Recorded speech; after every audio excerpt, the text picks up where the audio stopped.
12 o'clock on your Wednesday afternoon. Welcome in. It is the halftime show. Tyler Head, guy Mike Gillespie back here in studio hanging out. Appreciate you as always for helping us out.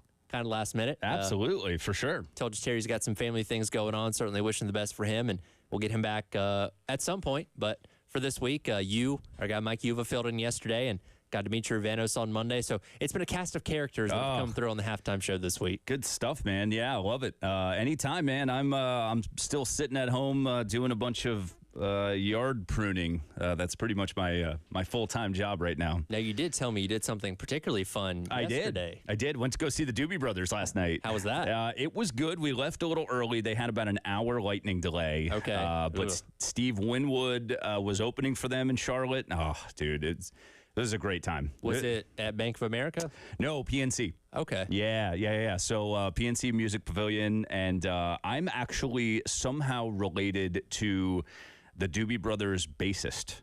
See, that's something I bring up a lot more often. I know, right? I should just do that in any sort of social situation.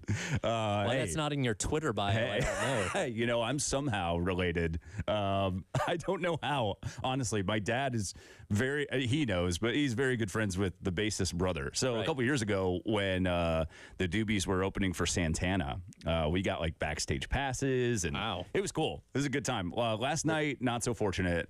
I guess they just never responded to us about tickets. Shoot your shot, right? Yeah, exactly. But it was still fun. It was a blast. I'm looking here. They were all in their mid-70s now. Yeah. Do they look it? Yeah. They do. Yeah. And it's funny. My wife turned to me. We were listening to Steve Winwood, and she's like, "How old is he?" And I'm like, 90? Like, I have no idea. Like, I don't know how old Steve was, but he's like 76. And I mean, he's still got it, man. I mean, the voice is, it's cracking a little bit at times, but no, they still sounded good. I think you go into those kind of concerts not expecting perfection, not expecting the studio album from the 1970s. No. But as long as there's some kind of semblance or close to what they've been. Like, my parents went and saw Bob Dylan a couple months back, and he's like in his 80s now. And they're like, well, he can't even play the guitar anymore. He's at the piano because it is stabilizing him on the stage. Yeah. You know what I mean? I saw Bob Dylan in Gainesville about 15 years ago, and it was more of spoken poetry than anything else. Yeah. Like, he wasn't really singing. It was kind of sad in a way, but, you pay money just to, like, see Bob Dylan, like, in person, in the living flesh. You're like, oh, my God, that is a legend. One of the greatest musicians of all time. Like, he could literally sit here and just speak for 2 hours. And say, hey, I saw him. Then, exactly. Eventually when he does pass away, you at least got to say, hey, I saw him while he was still performing. So there is that part of it. Keep the ticket stub. Yeah, that it sucks that the lightning got in the way there. These storms that have been coming through here these past couple of weeks have been absolutely insane. I'm ready for just purely sunny days again. Me too. Which I think we're not far off from that. Yeah, me too. We had a tree actually fall in our yard last week, so that was the excitement around the Gillespie household. Oh boy. Yeah. Did you just cut it up? We did. Yeah, it was on the HOA side. Thank goodness. So we didn't really have to deal with it. We just called them and said, "Hey, can you pick up your tree?" It broke our fence. Guess that's one benefit of an HOA. Yes, the one benefit. Yeah, like there aren't a whole lot. I finally felt like my $800 a year was going towards something other than a really crappy pool. Yeah, well, hopefully they're not listening. You won't get in trouble for saying that. Yeah, hopefully not. I've got good lawyers. It's fine. There you go. Speaking of weather, as we get into the month of August, which is routinely the hottest month of the entire year on the hottest place on earth here in Columbia, also means the start of fall camp, which will be getting rolling a little bit later on this week as we finally approach the start of football season. The off season is so long. It is. We keep up with the countdown, 90 days, 80 days, 50 days, whatever it may be. The last 30 days feels like 70 days because you're almost there. Yep. That anticipation, you're so close. You're hearing things out of practice. You're hearing from the coaches finally, but finally getting to see kickoff feels like it never comes. Yeah, it's funny. Like, I was on the way here. The countdown played, and I'm sitting there thinking to myself, like, when I was working for Wolo, when I would always listen to 107.5 on the way to work, right? Sure, and so I would hear the countdown. And, for us, it's on this side of the business, it's very stressful, right? Like, there's so much to plan for. It's like, so for me, every time I heard the countdown, it was like 22 days, it's like, oh my God. Yeah. Like, now it's like, all right, I get to be a fan. I'm like actually looking forward to it. I'm sure you're familiar with Colin Taylor. He used to work for Gamecock Central, now works with the university. One of the best. He of all hated the countdown so much. Did he? I did it just to bother him. Right. But now he no longer works in sports anymore. So he's like, hey, I'm all for it. Give me the countdown. Exactly. Absolutely. It's so funny how like your mindset changes when you're not like doing something for work. Like people are always like, do something you love and you'll never have to work again. And that was like 15 years ago. That's what I did going into sports broadcasting. And I did love it, but it's work, right? Like you don't get to sit there and just enjoy a game. You're, trying to write a story or, do a broadcast or whatever it is, and it's a much different feeling now being on this side of it. Like I'll come in and do radio, sometimes with you, and it's great. I much prefer this side of giving like honest takes as well. Like I feel like I can kind of do that a little bit more than I used to be able to because I don't have to answer to anybody anymore. So yeah. Well, as we enter a fall camp again, starting off later this week, what do we think the vibes are? Because this year is so interesting. Yeah. Year number 4 under Beamer. Last year was a disappointment in the context of not making it to the postseason. Mm-hmm. There's so many new pieces on this team across the board that we don't necessarily know what the depth chart's going to look like a month from now. We have an idea, but we're not for sure. And there's angst in the fan base of wanting to get back to at least a bowl game this year, wanting to see Lenore Sellers hopefully be what he's been built to be up to this point. Sure. I haven't exactly nailed down what I think the vibes are with people right now. Yeah, I think it's maybe tempered optimism. You would like to think now that Beamer has had a couple years to get this thing rolling. It's interesting, though, because you lose arguably one of the greatest quarterbacks that's ever come through South Carolina in Spencer Rattler. So there's obviously, that's 1A, right? Like, how does Lenore Sellers replace Rattler, right? Like, that's always that's the talk at the very top of any discussion about Gamecock football, right? And that's anywhere. I mean, honestly, like, it's the quarterback position. Like, we all know that. Like, it's a quarterback-driven league, and so is the NFL. There's no surprise there. So how does Lenore Sellers look, especially in the passing game? We all know he can run, and then I think the other thing is, too, like, is that secondary going to live up to the hype? I think it will. I mean, I think that this is one of the better secondaries that USC's had in a while. But, until they play, you don't know.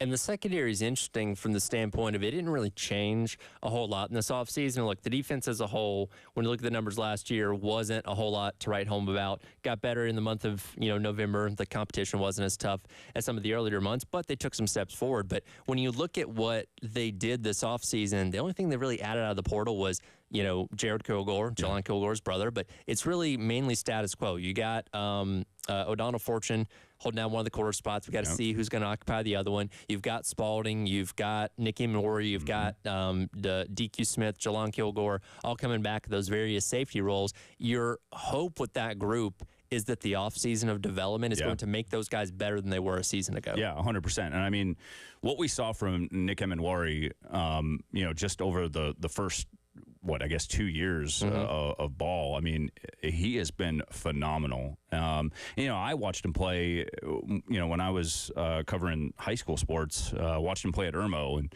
he's just kind of one of those guys, we've talked about it before, where, you see guys that just kind of look a little different, he doesn't look on like the high school. DB. No, definitely not. And, he, in my opinion, like, he could have been a great receiver, right? Like, but he just has a knack. He's got a really good instinct for where the ball is going to go. And that dates back to his Irmo days. I'm really excited to see what he can do now after having a couple years under his belt. And he was somebody that, and this kind of seems to be the trend the past couple of years, unfortunately, he got thrown to the Wolves right out of the gate. Yeah, I mean, the first game, his freshman year, injury happens, thrown out there on the field, and was better because of it. Same thing that happened with Jelon Kilgore last year. We have an injury, which was to Eamon Wari, and that threw him out there. And then he eventually worked his way into being one of those starters at that nickel corner spot as the year went on. So I'm knock on wood here. Hopefully we don't have somebody go down in the first game in the secondary to where that happens for a third time. But if it does, you at least have a good track record of guys that have stepped in,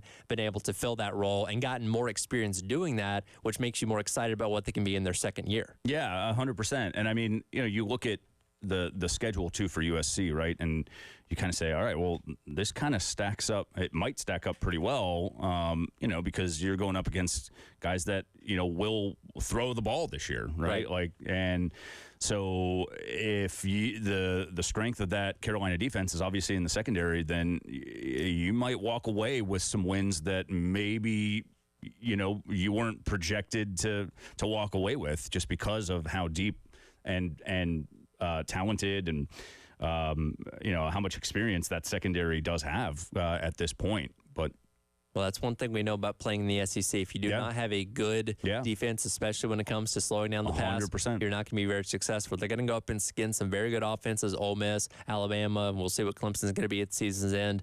Missouri, another one there that if you can't stop the pass, throw the ball, exactly, you're going to have a very tough time finding wins on this schedule that is already daunting enough. I mean, Carolina routinely has one of the toughest schedules in the entire country year in and year out. I wouldn't say they have the toughest in the SEC this year, but it's certainly up there. Yeah, it's funny, the sentiment when, the new schedule came out right after the expansion was like, oh, we don't get to play Georgia. Right. Come on, are you kidding me? Well, now I'm like, do you want to play Georgia this year? I mean, looking at that schedule, I know from, all the Florida guys that I know, they wish they couldn't play Georgia this year.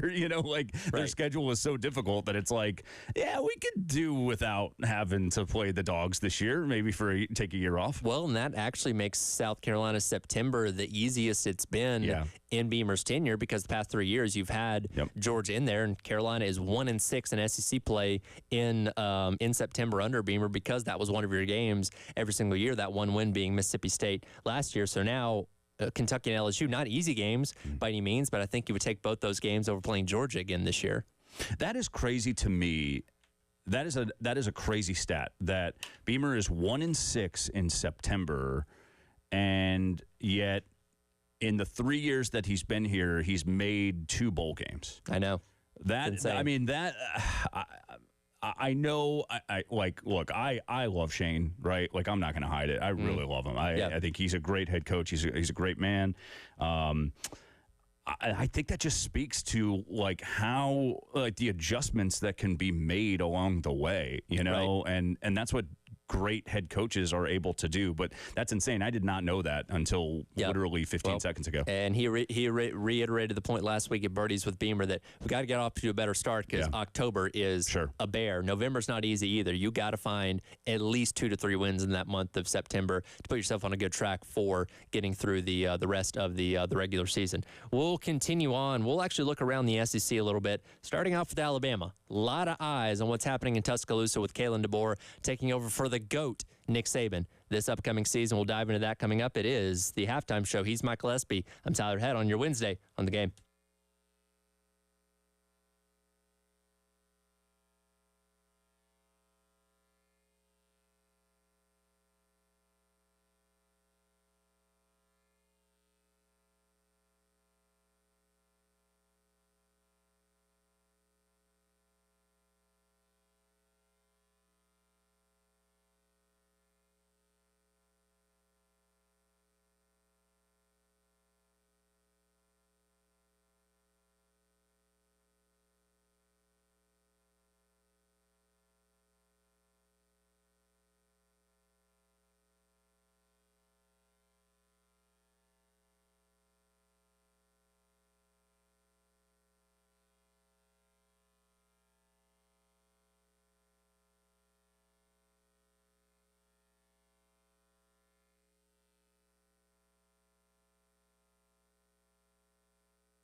It's the halftime show.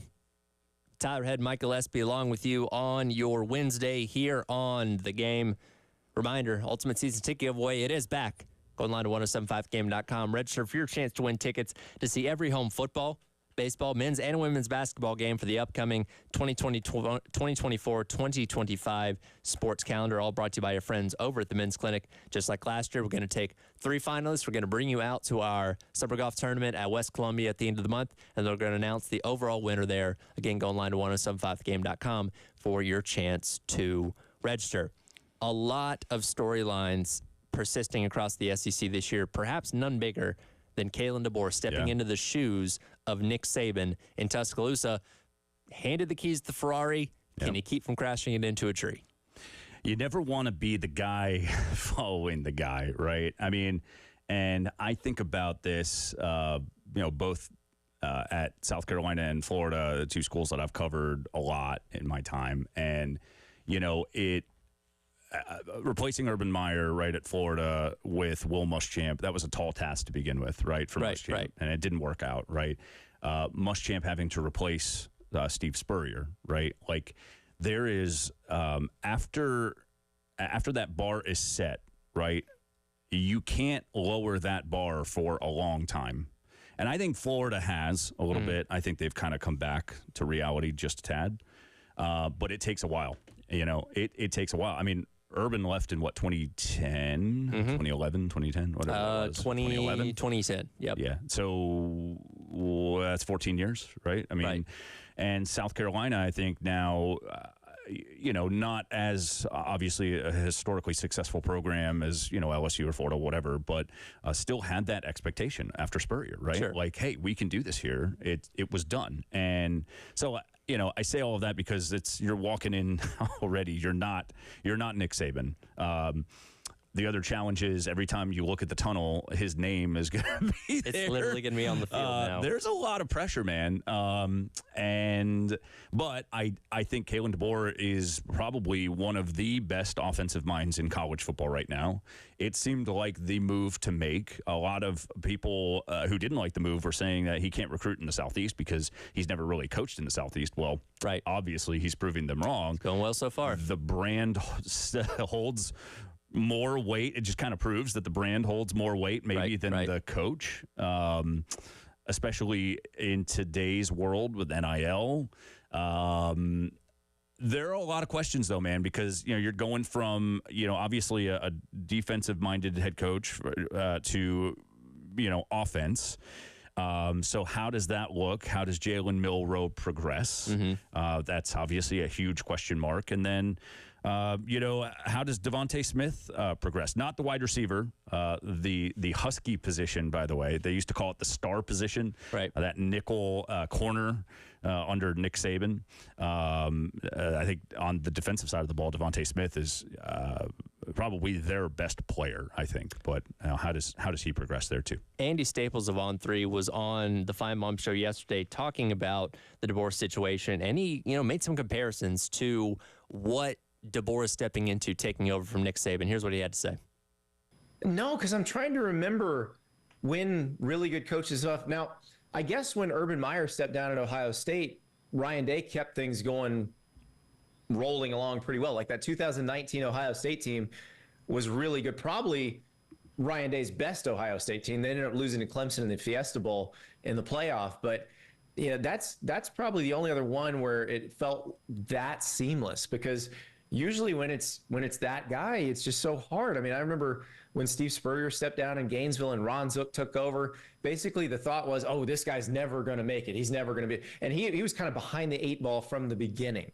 And I think that's usually what happens with most of the people. Obviously, like when Joe Paterno, that was such a weird situation. Bill O'Brien came in with very low expectations, but Bobby Bowden had kind of let it slip. So when Jimbo Fisher got the job, it was like, okay, maybe this is going to get better.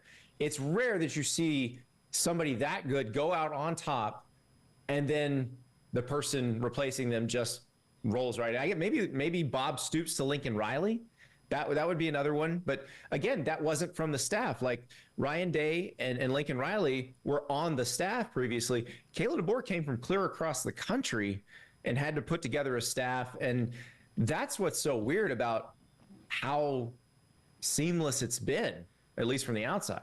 And that's a really good point to bring up. And I'll even look at, like Michigan and Sharon Moore. With Harbaugh moving on back to the NFL, they just handed the keys over to Sharon Moore, who basically coached half the season last year anyway, as the interim head coach. But more often than not, when said great head coach steps away, it's a lot of the time somebody that was an assistant on the staff that assumes that role. This is a very unique circumstance of literally having to go out and hire somebody new from clear across the country to come in. And if it was going to fall apart, I don't think anybody would have been shocked by that with, all the players wanting to leave and the recruiting class, tanking and all that kind of stuff. That didn't happen. He did lose a couple guys like Caleb Downs, a couple guys at the receiver and tight end spot going to Texas. But for the most part, he kept everything intact, got some good pieces out of the portal, including some of his former Washington players. And it seems like, until we see proven otherwise, this should be a still really good Alabama team. Yeah, I mean, absolutely, dude. I mean, it's a top 10 team for a reason, preseason top 10. But, it has worked, too. You're right. I would say 80 to 90% of the time it doesn't work, right? Like, being the guy following the guy doesn't work.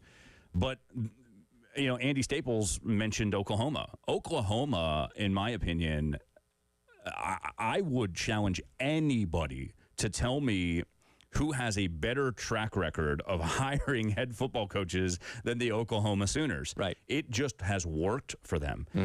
It's almost like they're the Pittsburgh Steelers of college football, right? Like they've only had they haven't had a whole lot. Like when they hire a guy, like they're all in on that guy. It worked for LSU. I mean, look, Nick Saban, right, won a national title. Les Miles won a national title. Ed Orgeron won a national title. Those three coaches in a row who won national titles. Right. I mean, no pressure, Brian Kelly. Right, but I mean, right, exactly. Like I know LSU's like, but like at the end of Les Miles, like it was terrible, and Ed Orgeron at the end of his tenure, it was terrible. I'm like, yeah, but you guys won a national title. Have the trophy, in the case. Like Florida would give their press boxes at the Swamp for that. Sure. Like they haven't won a national title since Urban Meyer 4 coaches later. Is that right? 4, I think, or 3. Muschamp, McElwain, Mullen, Napier. 4. Yep. So I mean, LSU has done very well in that department too, so it can work, but. Again, this is this is much different. This is like replacing Mike Krzyzewski. Sure. Like this is the greatest, in my opinion, the greatest college football coach of all time. 1,000%. And that's not an easy replacement. But again, he's done all the right things in the offseason, man. He's kept it together. His recruiting class was very solid. And he's, for all the, I know we just said it, for all of the doubters out there who said that he can't recruit, well, he's proving them wrong. He can. And a lot of cases, when you take over, whether it be for a fired head coach or a coach that steps away, that first year is almost kind of like a mulligan in a lot of instances. Kirby's first year at Georgia wasn't that great. They went 8-5 and won the Liberty Bowl, and obviously have been great ever since. But this is a different situation because the standard and expectation of the fan base and the people in charge at Alabama, they still expect you to be in contention for the SEC, to make the college football playoff. There's no, hey, if you go 8-4 this year, that's not that big a deal. 2025 will be better. Like, no, you're expected to keep this thing at the top of the conference and the college football as a whole. And there are only a few programs right now that I would say have I wouldn't put Florida in that position right now just because of their schedule. It was that way for a long time at Florida, not anymore. Georgia is one of them. I think LSU and Alabama, maybe Texas, but I feel like Texans have also sort of come down a little bit on their expectations. Sure. After having to go through everything that they've gone through over the last, 20 years. But again, you step into Alabama, you're expected to win a national title. There's also, honestly, man, there's a lot of research, too, that says that, great head coaches win in their second year, right? They either take that giant leap, they win a national title, or they get really close in that second year. Right. And you think about it like, Kirby, right? His second year.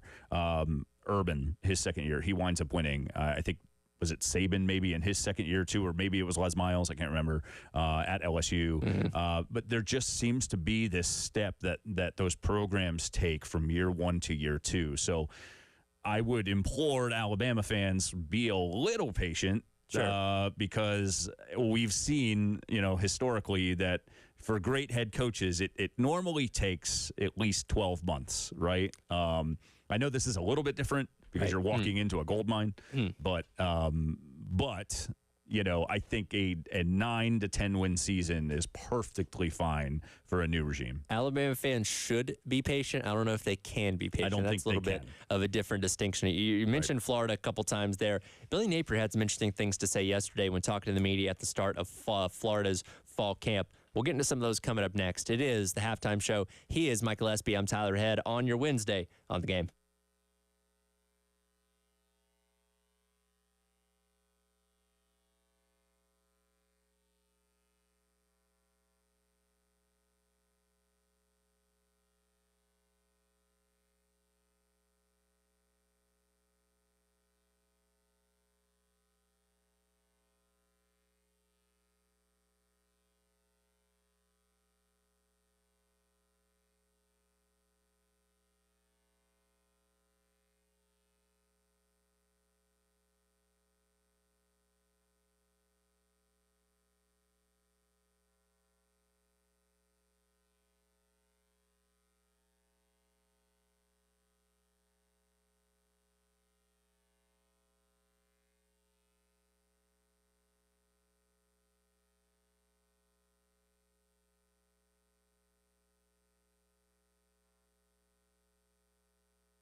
Welcome back in. It is the halftime show. Tyler Head, Mike Gillespie, hanging out with you on this Wednesday, taking a little tour around the SEC and talk about coaches and unique situations. We went from Kalen DeBoer, who's taking over one of the premier programs in all of college football and is going to face a lot of pressure, but maybe not as much pressure as Billy Napier is going to be facing in his third season down there at Florida, where he faces a very, very hot seat going into the year. And obviously you have a lot of connections to the Florida program. And, you know, what's the conversation in Gainesville around Billy in year 3? You know, it's funny. I think the national conversation is very different than the internal conversation. I'm almost willing to bet my life savings that Billy will be back for another season after this one, barring catastrophic results. I mean, like, they would have to lose to Samford. Yeah. Now, I think that there's a growing sentiment that says you're going to have to show us that there's improvement. Mm-hmm. You've talked this big talk, you know, about how this is your team, right? This is finally your team. This is not Dan Mullen's team anymore. Billy used that, I think, as an excuse, you know, for year 1, part of year 2. He has been very vocal about this being his team. So that can go one of two ways, right, Tyler? Okay, so this is your team, right? So that means that if you don't get the results that you want, this is squarely on you. No excuse. These are not Dan Mullen's boys anymore. These are your boys. Right. So what's going on? I think Florida's administration wasn't necessarily they weren't upset by necessarily the losses, but just sort of what played into some of those losses. Like, you know, that special teams play against Utah where they're sending out 2 guys who had the same number, right? Like, didn't that happen twice in the game, too? It may have. I don't remember. I think they may have also gone out there with only 10 men on the field. I think that was it. Yeah, they did. They had only 10 men on the field for, I think, maybe a field goal block. You know, for a guy who has championed himself as this very organized, detailed, process-driven head coach, it hasn't looked that way. And I think Florida's administration is saying, we hired you because we thought you were this process-driven head coach who had learned from guys like Dabo and Saban about how to do things the right way, build the infrastructure. You need to show us now that, you know, that we are taking the next step. I also think that Scott Strickland, the athletics director down there, I have heard from really good sources that he is basically tied to Billy Napier's fate. Okay. So if Napier gets fired, hey, guess what? Scott's going bye-bye too. Yeah. Because Scott has whiffed now on a couple head coaches, and if he whiffs on another football coach, Florida just doesn't have the patience to deal with it. Ed, let's go with cut number 11 here. This is Billy Napier yesterday talking to the media at Florida Fall Camp about a question directly addressing his job security.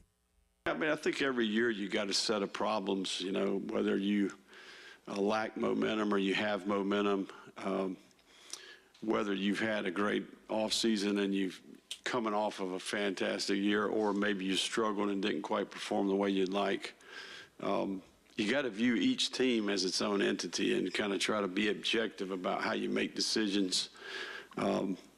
Look, with leadership comes tough decisions, right? And I think every good movie, every good story, you know, has challenges, right? So we're right in the middle of this one. And I'm hopeful that the things we've done to make change will help us perform better. But I'm going to tell you, I'm a firm believer that sometimes you need to go through struggle, and we've done that, and I'm hopeful that it will be rewarding when we do accomplish some things of significance. So, you know, one thing about this game, I tell you, just big picture here from a perspective standpoint, this game, like most careers, are conditional, you know, and I'm a person of faith, and there's an unconditional element out there to life too. So I think it gives you some perspective at the same time. When I hear that quote from Billy Napier, it's almost as if the message is, dark is before the dawn. Like, Sure. yeah, I know you look at it right now, it's not great, but bear with me on the other side. Right. Things are going to be a lot better. Right. Yeah, I think so. And I wish sometimes that Florida's administration would just come out and say that we're committed to this guy for 2 years. I think it would help recruiting.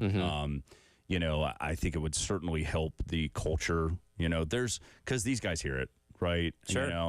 It's and guys love Billy Napier. They want to play for him, which is great. But again, there was also a guy that people love to play for too, who's a great recruiter, in Ron Zook, right? Who had to replace Spurrier, and he was not very good. And sometimes you just have to make that move, especially if there's a guy that wants the job who might be a better head coach. You and I were talking about that, that might be Lane Kiffin. I know Lane Kiffin wants the Florida job.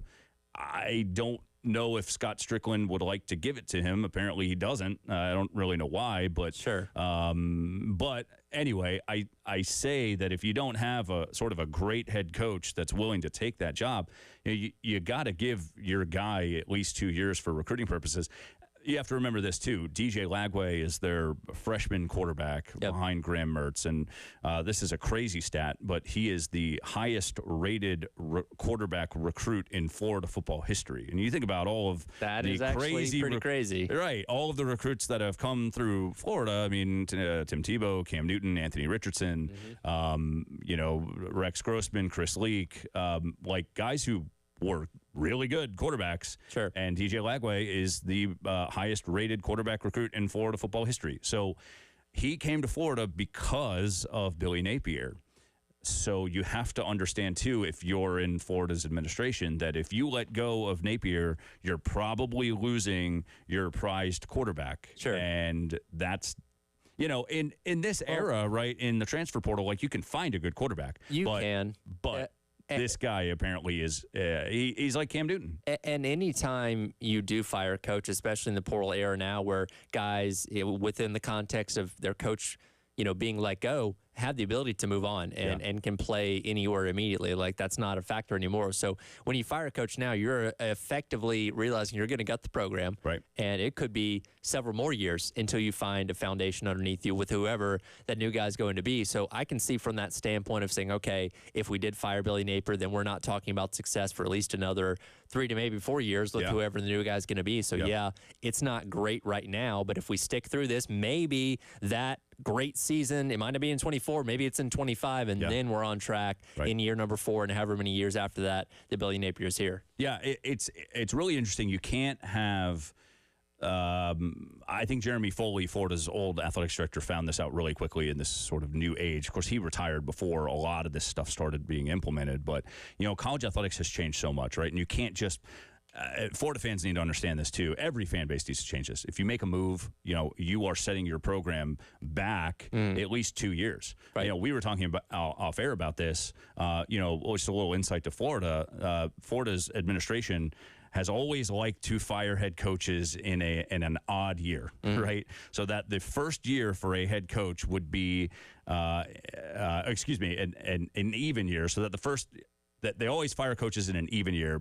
Because what happens is the next coach, right, their first year is an odd year. Okay, well, what happens during even years at Florida? They get LSU at home, right? And you look at the national championships that Florida has won, 96, 06, 08. They're all even years, right? Something that Dan Mullen used to point out all the time, right? You get LSU at home. Right. So if they're gonna make the move, it's probably this year.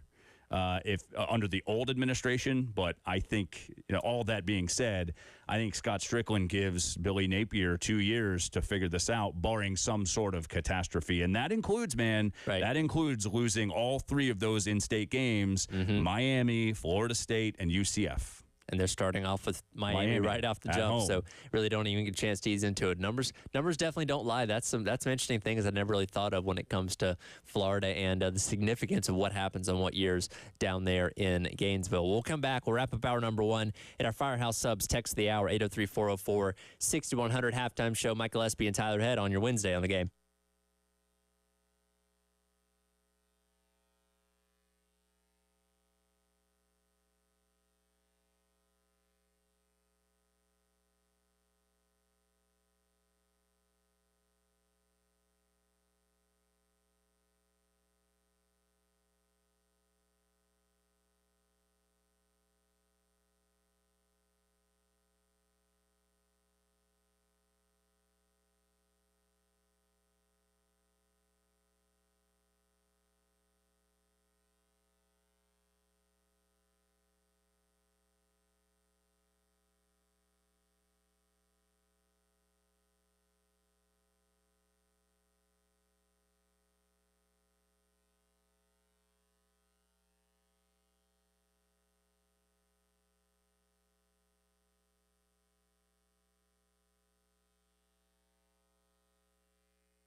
Welcome back in. It is the halftime show. Tyler Ed, Michael Espy, along with you here on your Wednesday on the game. It is time for our Firehouse Subs text of the hour, 803-404-6100.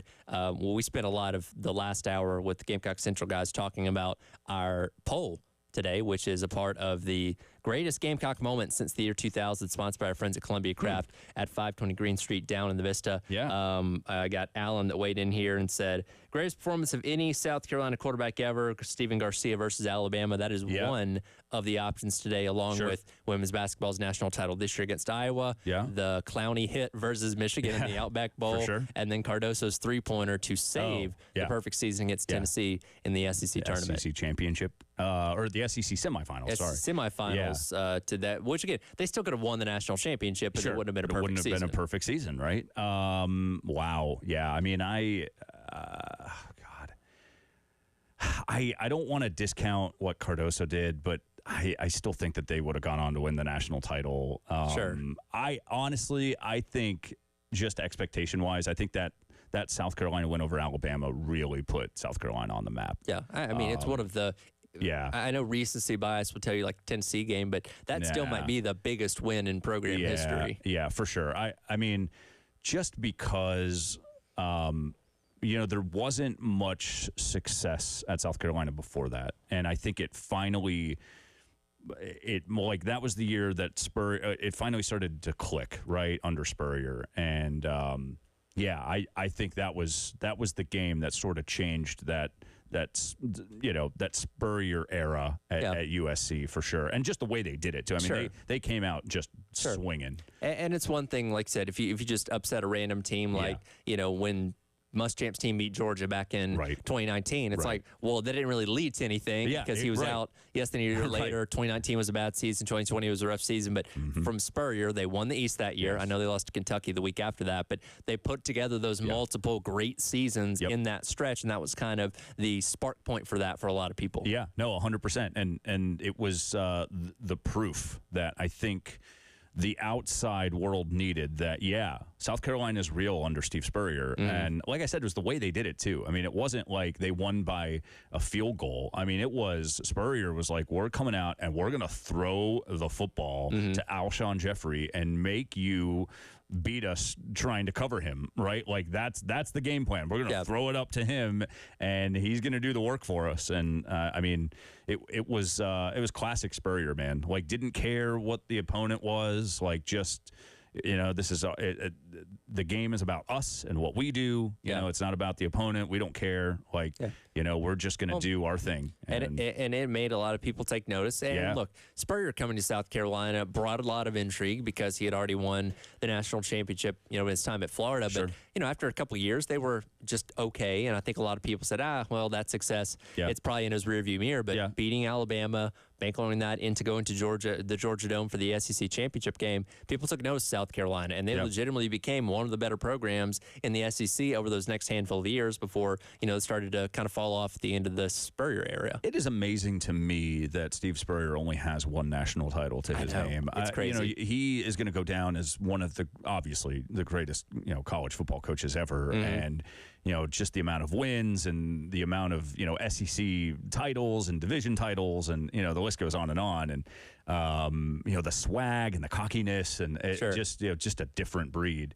But to only have one national title, and I think that's kind of why, he did the same thing. He didn't do the same thing to Florida, but I think it got to him at the end. I mean, his team in 2001, I say at Florida was probably the best team that he had ever had. But they lost to Tennessee and at the end of the season, and it just like I think he had kind of had it, much like his time in South Carolina. He just kind of had it, and he's not a guy that takes losing very well, obviously, But man, when it was going, it was fun.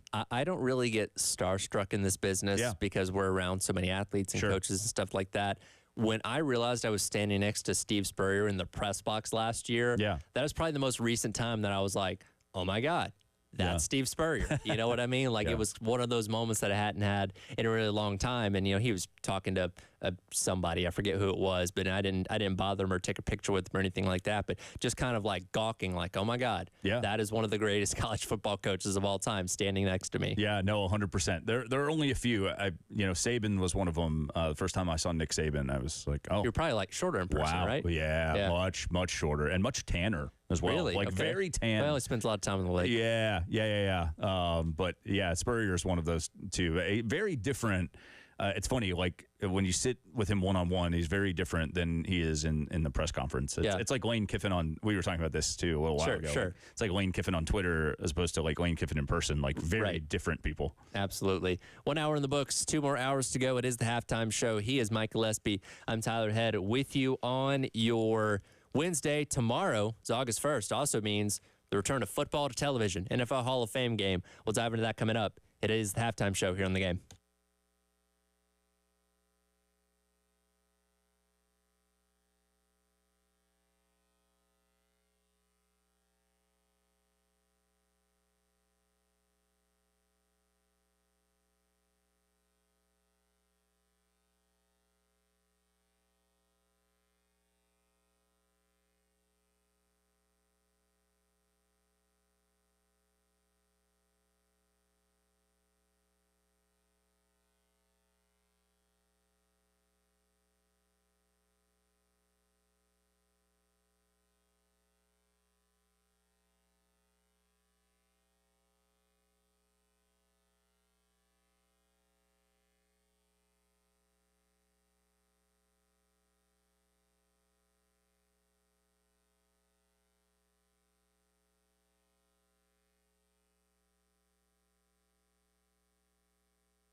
1 o'clock. Welcome back in. Halftime show. Tyler Head, Mike Gillespie hanging out with you on your Wednesday here on The Game.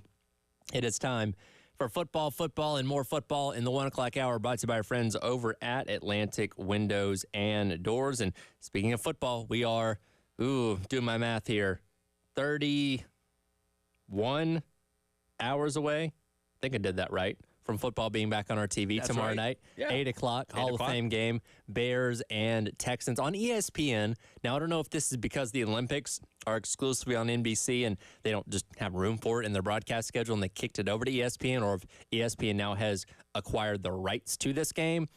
This used to be a Sunday night thing.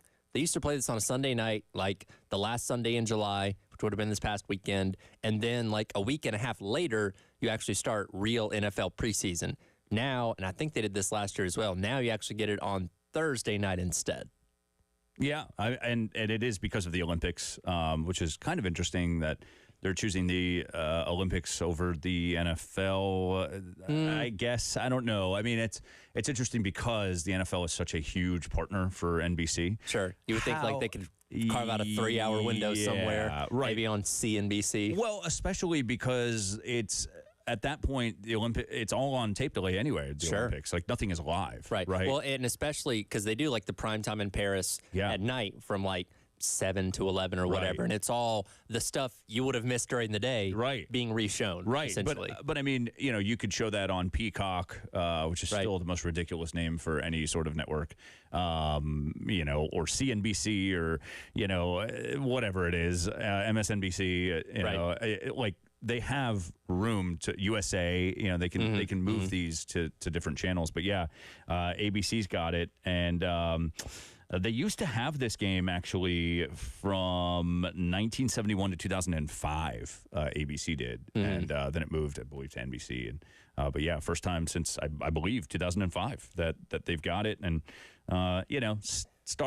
Star power, not a whole lot for tomorrow. Caleb Williams isn't playing. So no. And that's the funny thing about this game is, like, we build up to it. We anticipate the celebration of just having football back on your TV.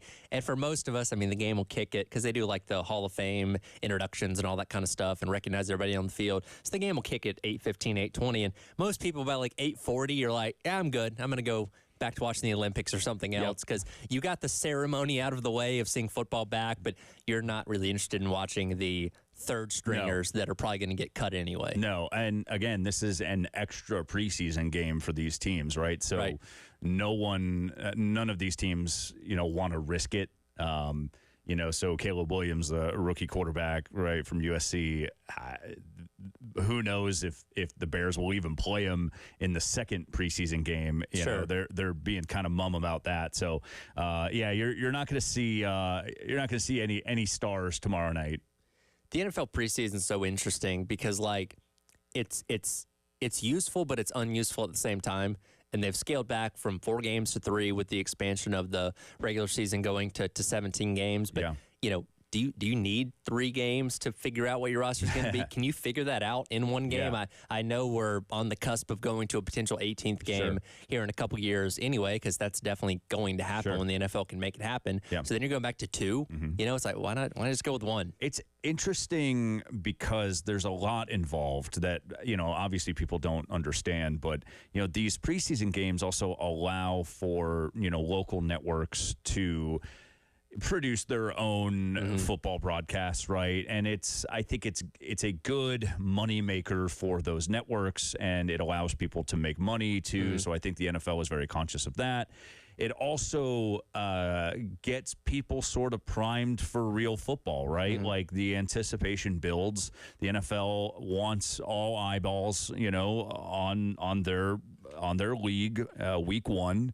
And I think they kind of feel like if they didn't have, like, a primer, like a couple games, to basically keep telling people when week 1 starts, right? Those ratings might not be as high. And that's the funny thing about college football is it's really the only sport, college and professional, that does not have a preseason. Like, even in basketball, we have exhibitions. They're not on TV, but we have, Carolina will play a Division II school or something like that as a little warm up. Baseball, plays a fall series and plays some games, to lead up to the start of the baseball season. But college football, we jump feet first, right into week number 1 or week 0, and then you're off and running to the point where, unless you're just as ingrained as we are, you're holding the media guy in that first game, like, who the heck are these guys? Yeah, for sure. Who is what number and all this kind of stuff, because you just didn't have that integration process of learning that for a couple weeks leading up to the start of the season. Yeah, it's funny. A couple years ago, I had a one-on-one interview with Beamer. I think it was 2 years ago, and I asked him, with everything that's changed in college football, like, what's the one thing that you would like to see changed, that maybe isn't a part of the current, the current plans for change in the sport? And he said, no doubt, a preseason game. Like, we need a tune-up game, whether that's against, Virginia Tech or Coastal Carolina.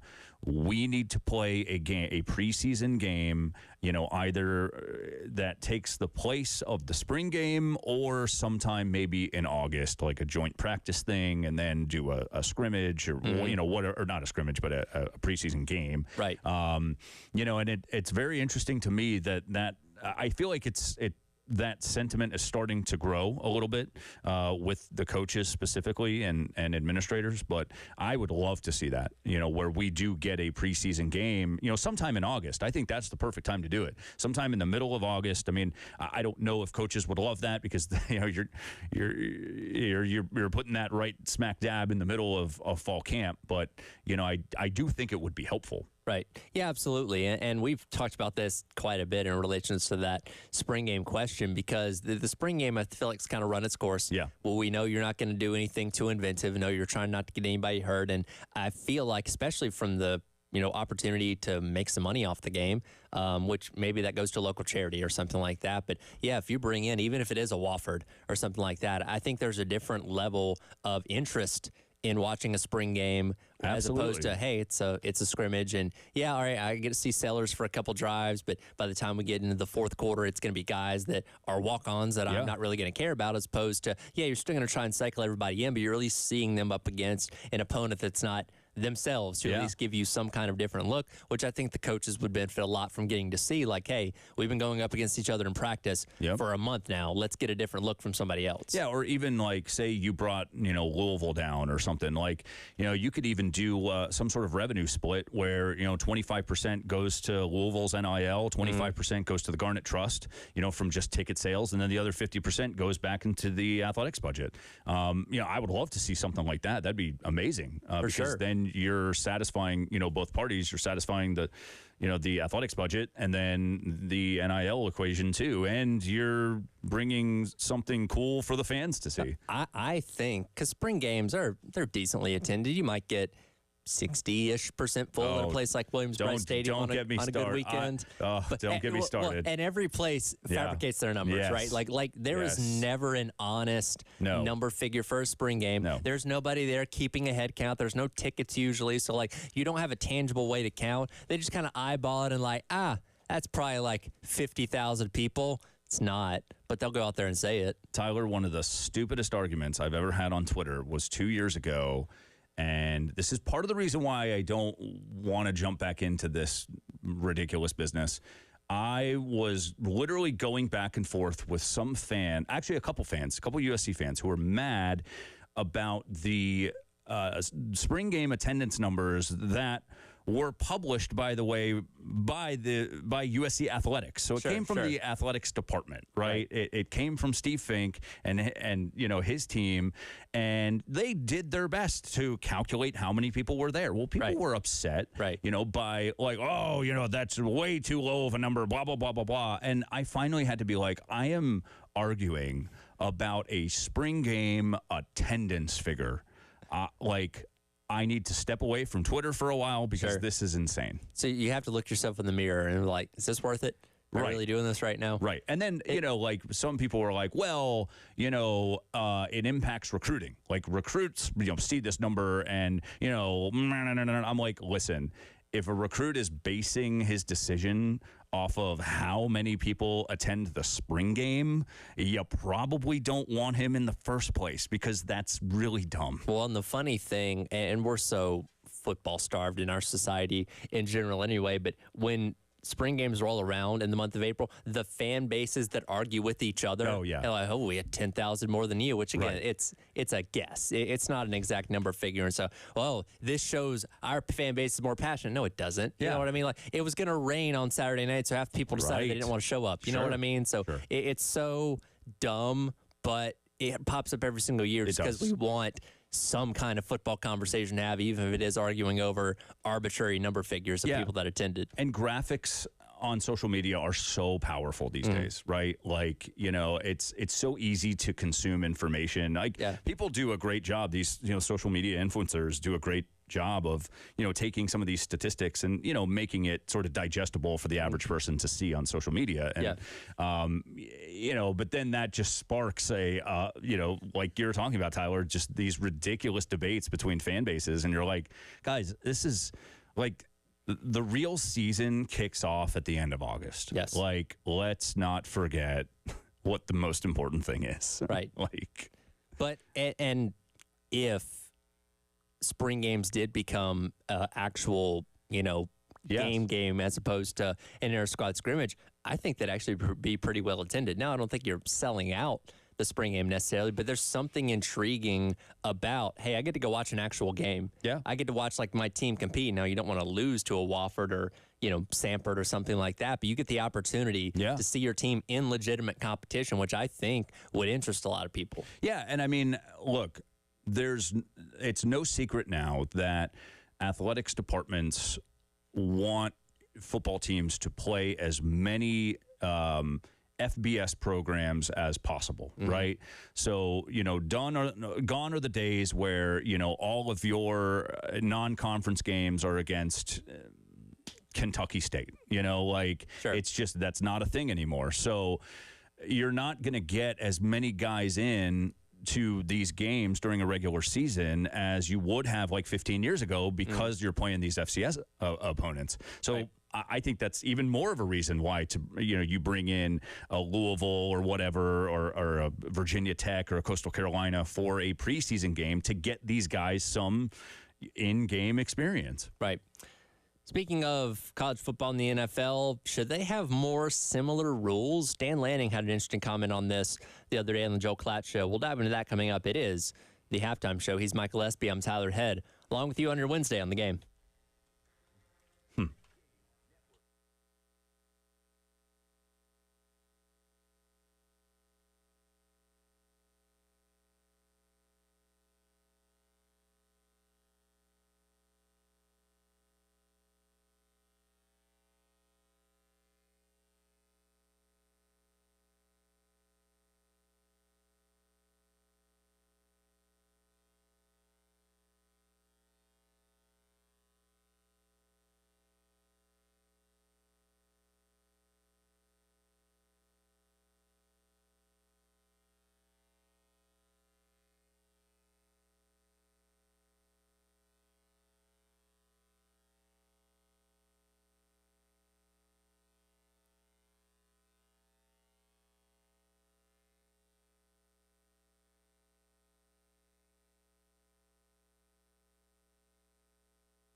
Welcome back in. Halftime show. Tyler Head, Mike Gillespie, along with you on your Wednesday here on The Game. Dan Lanning, coach of the Oregon Ducks, was on the Joel Klatt podcast a little bit earlier on this week, talking about a number of things. One of them in reference to rules in college football and the NFL and the differences between them. And Dan Lanning actually is an advocate for things being a lot more similar between the two leagues.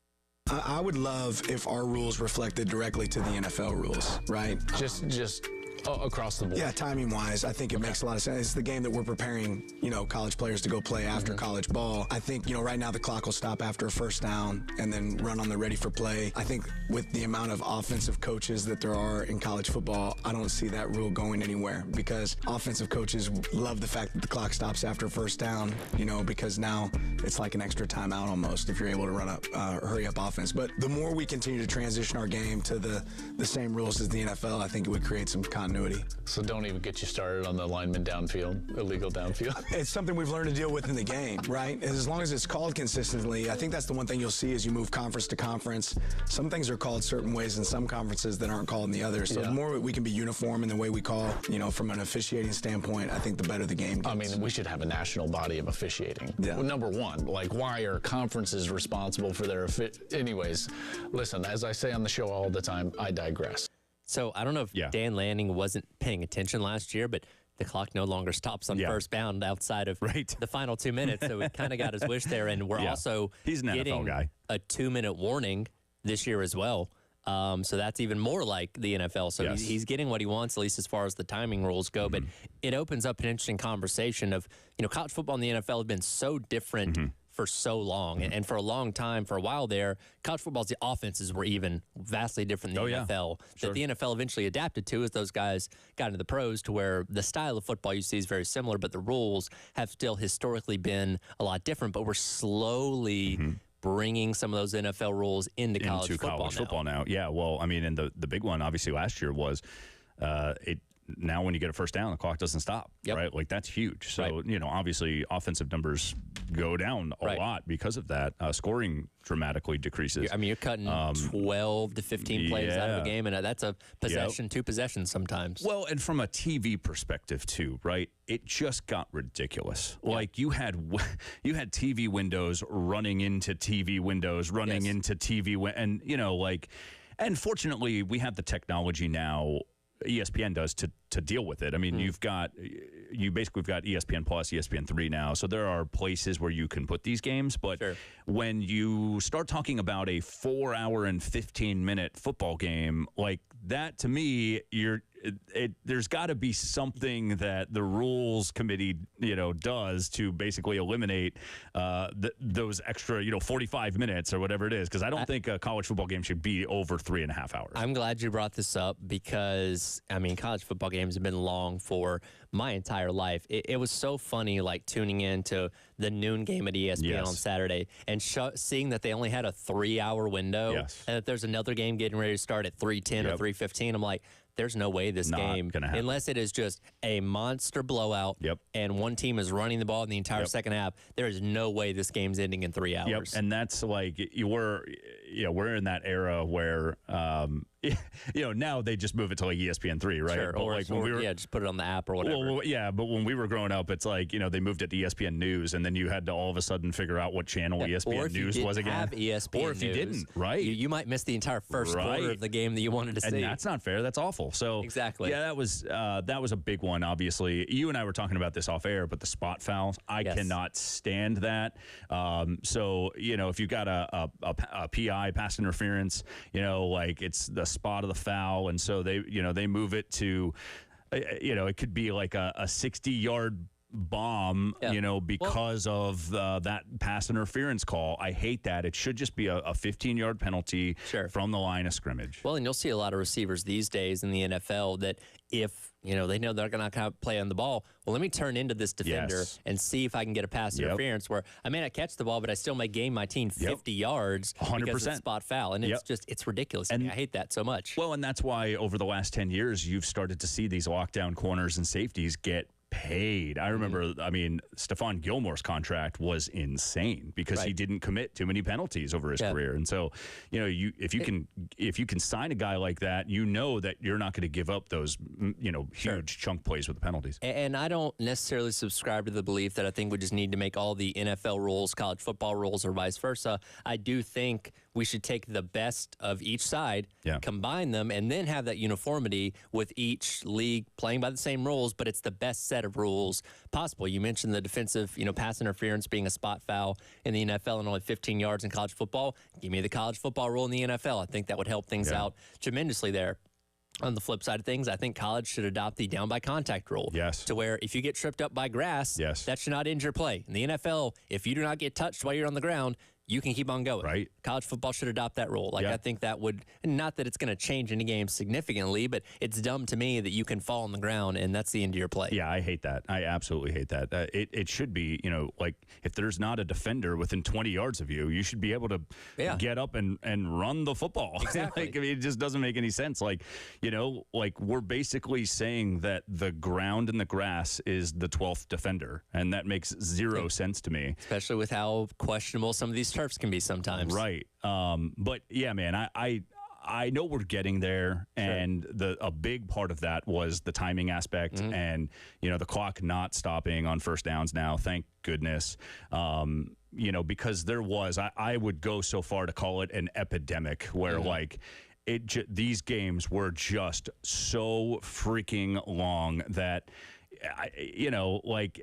After a while, you're just like, my butt can't take it. I can't sit here anymore. And I'm sure you maybe think the same way, but doing the job that I do with producing, where I'm paying attention to clocks at all times, I'm very cognizantly aware of how long sporting events take. So when I'm watching a baseball game, if we're not halfway through the fourth inning by the 90-minute mark, it's like, ooh, this game's going to take a while. Same thing with football. I'm like timing it, okay, first quarter took about 40 minutes, second quarter about 40 minutes, halftime's 20, 25 minutes. We're right on pace to that 3 hour and 20-minute mark. There's sometimes, especially like in the Big 12 where they were throwing the ball constantly, you might not get to halftime until the 2 hour mark. And it's like, my God, this game's going to take forever. And that makes you a good producer in this business. And, you know, you have to be. Just, you know, like when I was, you know, over at ABC Columbia, like doing our Saturday Gamecock show, it's like, I hate it. I mean, I know fans are going to hate me for saying this, but like I hated the 7:30 kick, right? Because our show hit, you know, at like 11:15, you know, after the ABC college football window, right? Like so we'd have that 30-minute show that we'd have to do, and it just killed me because it's like, you know, especially if you're going up against a team that loves to throw the football, because there's going to be a lot of incompletions. The clock is going to stop. It's going to take a lot longer. And so for me, it was always like, well, we can get on highlights, but we're not going to get anything else, right? Like, so post-game comments and stuff like that, like, just never really happened. You know, unless the game was really, really quick, which, you know, happened maybe 10 to 15% of the time. And by the way, 7:30 kick doesn't actually mean 7:30 kick. No. It's like 7:36, 7:40, depending on what network you're on. Sometimes you're actually waiting for that other game to end, and the whole kind of factors goes into it. So yeah, I certainly don't envy having to do a show butted up right against the end of that. No, it's not fun. It's hard, and you know, the people who are in that business, man, you know, it's very stressful, and you got to be on your P's and Q's because it's I'll just leave it at that. It's very stressful, and you've got to get everything in very, very quickly, and you don't have any time. And you know, the worst, honestly, the worst was when Coastal started to get really good, and you know, you had Clemson be really good, and South Carolina, you know, is obviously here in town, so that's, you know, when we were doing our Gamecock show, we'd obviously lead with that. Well, the worst was when, you know, Clemson and Carolina would play a 7:30 kick at the same time, right? And then you had Coastal Carolina kicking off on like the NFL Network at 7, and you're like, how do I cover all of these games at once without wanting to just walk into the ocean? That is phenomenal. Anyway, that's a little too much of a deep dive into our business, but yeah, no, I say all of that because I was very, very thankful when they made those rule changes about the first downs. So we'll see if any more NFL rules make their way into college football in the next couple of years. 24/7 Sports put out a list of the most expensive tickets in college football this season. We'll dive into that list, see if we can afford to go to any of those games. That's coming up next. It's the Halftime Show. He's Michael Espy. I'm Tyler Head here on The Game.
Welcome back in. Halftime show. Tyler Head, Michael Espy, along with you here on your Wednesday on the game.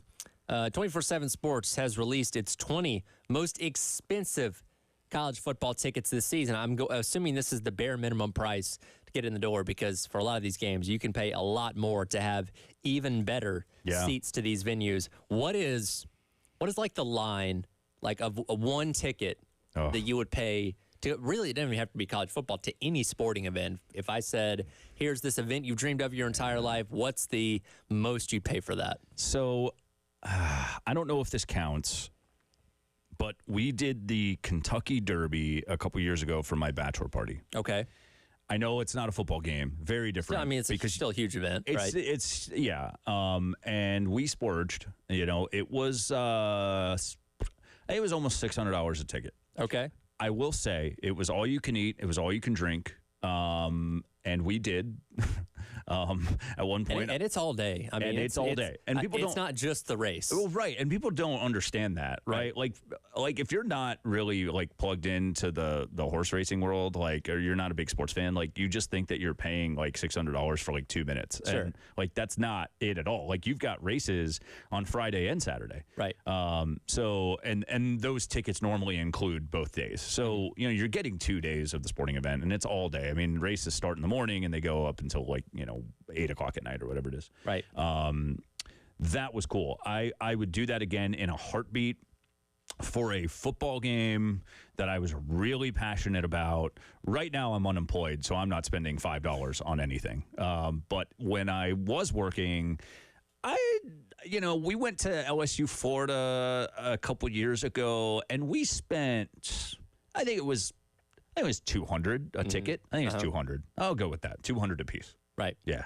I think that's my cutoff. I think that's pretty fair. If I ever had the opportunity to go to, say, a national championship game, I think I might entertain $300 or $400 or something along those lines. And that's just one ticket. Like, I'd obviously want to go with my dad or something like that. But I'd have to keep it at or around 1,000 total. Sure. Probably that's kind of the extent of how far I'd go. But there are a lot of people out there that they have the means and they will attend. I think we all have those people, whether it be on Instagram or Facebook, that you just kind of look at them and I'm like, how do you go to all these things? Yes. Where is this revenue coming from? Because I know what you do for a living and something doesn't add up here. Yes. My sister-in-law is in New York City and was dating a guy in sports betting. Okay. Mm-hmm. And she's not a sports fan. The day of the Super Bowl, she's sending us pictures of her in Las Vegas. And we're like, what are you doing in Vegas? She's like, we're going to a game today. Okay. They were on the sideline for the Super Bowl somehow. Oh, wow. Can you imagine how much that cost? But the funny thing is that she didn't even know who was playing. And it's just like, oh my God, that's amazing. Like, I would love to be that, I think that's even a more frustrating thing, that when you see people that aren't interested in whatever sport, like, hey, we're at, but they just whatever game this weekend, you're like, I would love to be there. I know what's going on. Yes. You have no clue. Yes. You're doing it for show. Yes. Not that I'm not saying that my sister-in-law was doing that, because she was tagging along. Yeah, she was tagging along, right? Like, her boyfriend's super into it, and, sports fan and whatnot. But it is funny that, half of my timeline these days is just like people going to these events just because they want to post it on social media. Right. That's the game now, It's so funny, like, when you have people say, I was at whatever significant game this was. Yeah. And you say, when this happened or when that happened, I don't know, man. I was just there. Yeah. Like, you weren't engaged? You weren't paying attention? Come on, you paid an arm and a leg for that. Yeah. The most expensive ticket, and again, I think this is just to get in the stadium, Texas and Texas A&M renewing their rivalry, $625 per ticket to get into Kyle Field out there in College Station. This atmosphere is going to be nuts, nuclear. Mm-hmm. I cannot wait to see this game in last weekend of the regular season. I've heard mixed reviews about Kyle Field, though. I've heard that obviously it's loud because there are a ton of people there. Sure. Right? But it's not as raucous as, say, like Florida, LSU, South Carolina, where, like, you're gonna like the vitriol coming your way is going to be like next level. I think a lot of what makes Kyle Field is the traditions they do. They do the yell, they do the thing where they're all arm in arm and go back and forth. Like, it's those kind of things that kind of give it its own unique twist. I don't think it should have been the toughest stadium in college football 25, like we talked about a couple of weeks back. But for this game, with what it means, the fact they've had to wait 13 years to see Texas again, and it's besides pointing fingers like who didn't want to play the game, like it's going to be a special environment. Yeah, it's going to be fun. But $625 a piece. That's hefty. This one, and you mentioned this, surprised me too. Navy and Army, $527. Now, I guess when I think about it, because the stands are full of a lot of cadets, so they take up a lot of the tickets, which I guess are kind of like student tickets that you would have for like a South Carolina game. So if you're a civilian that wants to go to this game, I guess they do make it pretty lofty because there's even less spots available to the public. I want to know too. That's a really good point. I want to know too. Obviously, the ticket prices, are tied into where the game is played, right? Sure. So if it's in California, it's going to be more expensive. This game has been played in Philly, right? Like, so now being moved to DC, right? Like, I assume maybe there's just more money maybe in Washington, DC, so maybe people have more money to spend. And then play in Maryland too. They play where the Ravens play, so it goes to a couple different venues. I think they played at MetLife Stadium as well. So it bounces around a little bit, and that may have something to do with it. But I've never even thought of attending that game. No, because it does just seem very exclusive for those that go to their respective institutions and obviously alumni, all that kind of stuff. Like, I would feel so out of place. I would too. Like, I feel like I should just watch this game on TV and that's it. Yeah, I don't know who I would root for. Right, like you can't root for, because you're picking sides against your own country, like that. That doesn't make any sense. I guess my father-in-law was in the Army. So you always have to think back, like, okay, what are my family ties to the respective military branches? I mean, my family's only ever been in the Army. I don't think anybody's ever been in the Navy. So but even then, I'm like, I just want to see a good football game. Yeah, you know what I mean? Like, I'm not pounding my chest saying I want Army to win. Right. If they do, that's great. If they don't, that's fine. And a lot of times, it's just not a good football game either. Here's the thing for people that aren't aware. The reason they run the triple option is because they don't have the athletes to run, West Coast spread or pro style or something like that. They're taking guys that are there for the purposes of going to the military, not the purposes of going to the NFL. Right. So that's why they play such a different brand of football. But like, after watching, especially now that like Georgia Tech doesn't run the triple option anymore, and there aren't really, maybe Kennesaw State's the only one left, there aren't really any Group 5 teams that still run it. Seeing a different brand of football get played for that one game that does stand on its own, I do think that's kind of neat. It is cool. Yeah, and it brings you back to an era where that was what they ran. Like 100 years ago, that was football. That's always cool to watch. And I mean, just the pageantry tradition.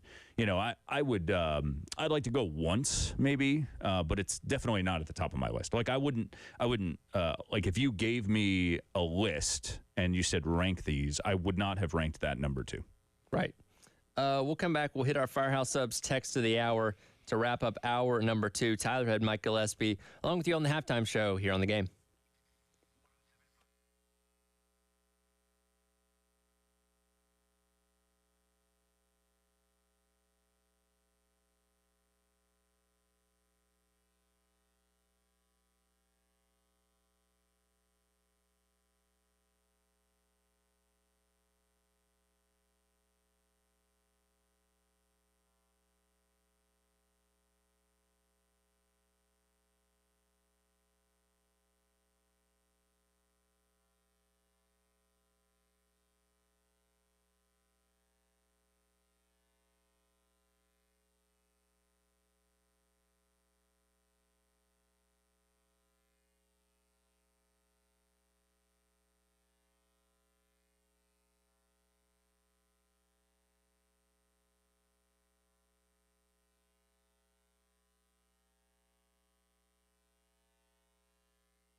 Welcome back in. Halftime show. Tyler Head, Mike Gillespie, along with you here on The Game on your Wednesday. It is time for our Firehouse Subs text of the hour, 803-404-6100. And this goes back to our conversation about spring games as well as preseason games in college football.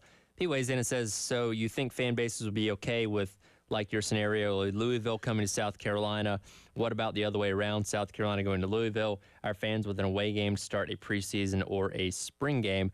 I think if you're going to do that, it'd probably be like a home and home. Yep. Like say, okay, well, we'll come to you, you come to us, you know, in back-to-back years or whatever maybe. Or maybe you work out something where you do both in the same year. Say, okay, well, this week we're going to go to you, and the next week we're going to come to us. That way we both get shares of it and, you know, get the opportunity to play even more guys over the course of, 8 quarters as opposed to 4. Yeah, and I could see this starting to with some of the smaller schools like in-state, so that maybe those contracts don't have to exist, the home and home. Right. So maybe you bring in a Wofford, a Furman, Charlotte, and the incentive there is, hey, like we were saying, hey, 25% of this is going to go to your NIL. It's no secret, right? These smaller schools are having a hard time keeping up in the NIL department. Right. So this would just be a good way to raise some funds for those smaller collectives without the athletics department having to sign a contract where, South Carolina then has to go up to Charlotte or up to Virginia Tech or Louisville. I think it would be much more intriguing to do it that way if you had, like an ACC school come down to Columbia and then, South Carolina go up there, to Blacksburg or something. But I don't think that's where we're going to start. Let's put it that way. I think for the mental health of the fan base, I think most schools would probably prefer to play a Furman, an FCS team that you're probably guaranteed to win because, we freak out enough with the regular season laws. Imagine if you lost in April and you had to sit on that all the way until August or September rolled around. For sure. I don't know how many fans would take well to that. Yeah, I don't know either. I mean, again, it's preseason, but fans are ready to jump off a cliff, before the season even starts. Just about random things, about whispers about how a quarterback is looking, in practice number 1 in fall camp. Like, oh my God, the world is coming to an end. It's all crumbling. So yeah, I guess I get that, but I think. To be honest, I think more people would like this than not, right? Sure, I think it would catch on even with the athletics administrations and the head coaches. I think if you polled every SEC football coach, they would probably tell you that that's something that they would want to do just to be able to get these guys some live reps, get some of their new coaches involved. Hey, this is going to be sort of the game-like atmosphere, right? And just test. Go through that, that test before the season starts. I'm really glad you mentioned the thing about whispers that people are hearing about a quarterback, whatever. Let me try and find this because I came across it yesterday. But Stats of War on Twitter, who does a lot of really great breakdowns of quarterbacks and stuff in the SEC. Here it is, Parker Fleming. He put this out. This is actually from a couple of years ago, but he retweeted it again. As we get into camp, we're going to be hearing from coaches and assistants, and we're going to hear some of the same things over and over again. And his tweet was, good news. I heard that your rival's quarterback showed up to fall camp 10 pounds overweight, and the coaches are concerned about his work ethic. After, let's see, one of the other ones that he tweeted out was, let's see. Hold on, I got to find the right one. He had an even better one than that the other day. But basically talking about how everybody's looking good, defense is flying to the ball, best group we've ever had. Everybody's strong and they're working out well in the weight room. You can almost play bingo, right? With the cliches you hear from coaches going through fall camp, because no coach, maybe Spurrier would. Spurrier was kind of out there, but no coach can be like, we're struggling here, we suck at this, I'm concerned about our depth here. No, everybody's looking good. Yeah. We like what we see here. That true freshman everybody's talking about, he's got potential to maybe be a starter this year, work his way onto the field. You're going to hear all those cliches over the course of the next month until we actually see football being played. It's funny you brought up Spurrier. There's this video that kind of went viral. I don't know what this video was from, but it was about Spurrier and some of his days at Florida. And one of the writers for the Gainesville Sun down there, a guy by the name of Pat Dooley, is since retired, but when he was covering Spurrier, they were playing, I don't even remember who it was, like Oklahoma State or something, and they just killed him, right? And Spurrier comes out after that game in his press conference, and he's like, yeah, we knew they weren't that good. And it's like the media just didn't know how to react. They're like, oh my God, like honesty from a head coach, like this is amazing. Right. That's why Spurrier was 101, like there aren't that many coaches now, I don't think, that are just sort of will just give you their honest, full-fledged opinion because of the media state that we're into, right? Totally. You say something wrong and like it goes everywhere. Like I would like to see Spurrier live in this age where because I guarantee you his PR guys would be like, listen, man, like you gotta try to hone it in sometimes. I think of it was John McKay that had the quote about, what do you think about your team's execution? I'm in favor of it. No, yeah. And that's something that's obviously lived on for years and years and something become a beloved part of kind of football lore. But if that happened today, like the scrutiny of that, like, I can't believe this guy doesn't believe in his team. Like, he wants to execute his players. What's wrong with him? Right. Like, we definitely live in a different media landscape where, like you said, coaches are trained by PR professionals like, hey, stay in your lane on this. Don't venture over here. Don't talk about this. Don't talk about that. Just, give us a word salad if you have to say something and nothing at all, as opposed to being controversial and opening yourself up to the scrutiny or whatever it may be and getting canceled. Who knows what else that's always possible in today's age. I hated it when I was working in TV. Like these guys are so trained to give you 25 to 30 seconds of a soundbite, right? And you'd go back and you'd listen to it and you'd be like, this was nothing. Honestly, there were so many times with Muschamp where I'm like, you might as well have just come up and blown air in my face. And that's the same as what I'm taking from this 30-second soundbite that you just gave me. Like, it was nothing. Right. And it's terrible TV. And Spurrier was great TV. I would say Beamer's really good TV, too. Like, he is very authentic. I think he's he knows. I think he's been very careful about some of the things that he said. But sometimes he'll let it loose, and it's fantastic, man. I would say so. I think sometimes Beamer may even step over the line that he sets for himself when it comes to talking about things. Like, if I had a second chance, probably wouldn't have said that. Right. I think Dow Loggins is very good and very detailed in the answers that he gives, and he'll go on for 2-3 minutes. Clayton White's a little more reserved. I feel like Clayton White can kind of give you not the runaround, but doesn't give you quite the detail that I know he is capable of giving you. He's a smart guy, but I think he tries to kind of keep it in his pocket a little bit more when it comes to talking about his defense, stuff like that. But every coach is different, which I think is why we gravitate so much to like the Kiffins nowadays that are like controversial. And look, everything that comes out of his mouth isn't spicy. You know what I mean? But every 2 or 3 times a year when he says that one thing, we take it and run with it. It's, there's Kiffin going off again. When's he going to do it again? Like, we're just, I guess, so starved for it now because coaches don't have the personalities they used to. Anytime somebody gives us anything, we're like, yes, please give us more. Yeah, well, and because we have so much content now, right? It's just media in general, right? Like if this was one of the things that it was so hard for me working in the business for so long. Like if you're not if you're not different somehow, right? Like, and if you're not saying something different, then you're not rating. Yeah, and it's the same like thing with else. coaches, right? You got to stand out. Yeah. Absolutely. 2 hours in the books, 1 more hour to go. It is halftime show. Mike Gillespie, Tyler Head, along with you on your Wednesday on The Game.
2 o'clock, hour number 3. It is the halftime show. Tyler Head, Michael Espy, along with you here on the game on your Wednesday. It is time for what is trending at 2 here as we make our way through the last day of July. I didn't have this on our notes, but I can't not talk about this.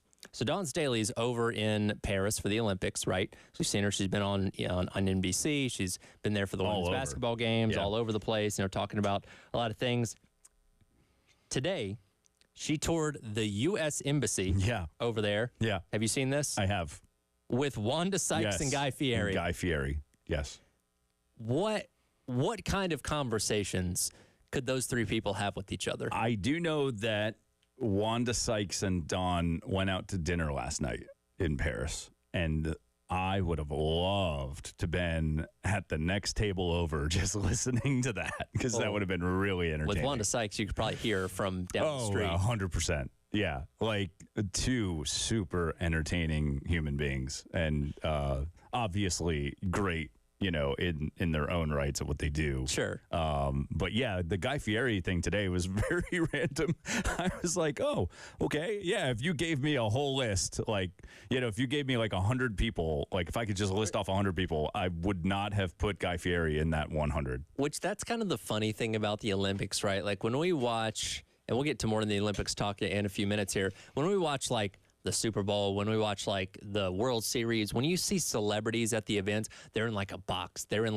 in this secluded area away from everybody else. Sure. When it's the Olympics, I was watching gymnastics the other day, Tom Cruise is just sitting in the stands. Yes. He's just out there with everybody else. They are not given as preferential treatment as they are at some of these other events. You're just another ticket in the crowd. That's what I used to love about covering the Masters. Among so many things, but it was, the preferential treatment existed, but you're still just out there, either covering some, pretty notable journalists that I'd see out there, or just, you'd see Nick Saban, walking past, and you're like, that was Nick Saban. Freaking Nick Saban. Oh my God. Or Condoleezza Rice. Right. I'm not kidding, man. In 2016, I was watching Tiger tee off in his practice round, I think on Tuesday. And I realized that I was wedged in between, watching him tee off on the tee box at 1. I was wedged in between Michael Wilbon and Condoleezza Rice. Wow. And I was like, oh, well, this is new for me. So those sporting events, everybody's kind of in the same boat, right? Sure. You're not, there are no press boxes at the Masters. There are certain spots where it's very exclusive. Sure. But, you can only watch, if you're out there, you can only watch from next to the green. You're standing there behind the same little piece of tape as everybody else. Right. And you got to be quiet just like everybody else, too. Yes. So, I don't know. That's an interesting dynamic. I would love to know. I'd love to be a fly on the wall for that trip around the U.S. Embassy. Yes. With Guy Fieri, Dawn Staley, and Wanda Sykes. Yeah, what an interesting crew. I really want to know more about how that was formed and why. I'm assuming Guy Fieri knows every good restaurant probably in Paris already. Hope so. He's got to be your food guide. 100%. Right? Yeah, and he 100% has a rat in his pocket too that gives him information on how to cook. I was gonna say the whole Ratatouille thing was probably a biopic on something that Guy Fieri's done in his life. Has to be. My nephew had a Guy Fieri themed birthday party this year. Oh, he turned 10. He had the flame shirt, the whole bunch of food, the whole 9 yards. Yeah. I was like, I didn't know kids were into Guy Fieri, but I love that. That's very strange, but that's awesome. Very niche for sure. Let's continue to make our way around what is trending at 2. Ed, if we can get cut number 1 here. Yesterday, Lamont Paris spoke at the open practice for South Carolina men's basketball, talking a little bit about comparing this year's team that he has for the 2024 season to the team last year that was so special. Ways there are a lot of similarities just in terms of, I think, preliminarily how they've gotten along and worked well with one another. There's a lot of synergy that way. It's early, the Bahamas trip really helped with that last year, and so we won't have the benefit of doing that and getting those 10 full practices in those couple games. But this group has shown signs of real commitment to, and it's natural, it's not a forced thing, just a real commitment to and attentiveness towards one another. And it's so interesting, when you talk about what year 3 is going to mean for Coach Paris. Well, last year it took everybody, including us here in South Carolina, by surprise because they weren't projected to do anything. You know, we thought they might take a step forward, but nobody thought to them to be in contention for the SEC regular season title and making the NCAA tournament in the way that they did. Obviously didn't end the way that you wanted it to with that game against Oregon in the first round, but it was a huge jump in year number 2. But now everybody's going to be expecting it, right? Yeah. Like, okay, you surprised us last year. Yeah. You're probably going to be picked 5th, 6th, or somewhere up high in the SEC media poll. Yeah. Now the expectation is, okay, Carolina's going to be one of those programs in the mix for the tournament every year now. Yeah, I mean, look, like Colin Murray Boyles, you know, having him return is huge, right? Like that's 1A. But I would also say that might be canceled out by Michi Johnson's departure. I don't know if you saw this the other day. You know, Michi posted, I think, on Twitter, like, you know, this like gift box that came, you know, from South Carolina and like all of like the trophies that he got and jerseys and whatnot. And Sure. you know, I'm just like, man, we live in such a strange time. You know, like if you loved it so much, and I get it, I know, I understand. Like it's, you know, it's a better NIL deal maybe or whatever it is. Like you're gonna go and get more money. He's an Ohio kid. I get it. There's factors to it that I understand. Sure, but you know, it's so weird. Anyway, getting back on track. You know, losing Michi Johnson is massive. And you know, I think that they're still looking for a consistent 3-point threat, in my opinion. But you're still going to have the principles of a Lamont Paris team, right? Mm-hmm. It's going to be, you know, great defense, you know, high IQ basketball, not a lot of turnovers, high assist to turnover ratio, something that he learned under Bo Ryan. You know, I love that style of basketball, man. Sure. What I would like to see from this year's team, and I think you've seen it in some of the portal additions with Pringle coming in, you know, from Alabama. I would like to see maybe the tempo increase a little bit more on offense. Mm. I thought at times Carolina may have been a little slow with the basketball. Again, there are a ton of different ways that you can win a basketball game, right? But sure. But I do think some of the more successful programs, in my opinion, have found ways to be very efficient with the basketball by also increasing tempo a little bit. Mm-hmm. And, you know, I'm not saying you have to be Alabama in tempo because that, to me, is ridiculous. Like, it's a bell curve, right? Sure, like, you start to increase, and then all of a sudden you get to the point where you're going too fast that all of a sudden it just your efficiency goes totally down. Right. But I would like to see Carolina increase that tempo just a little bit.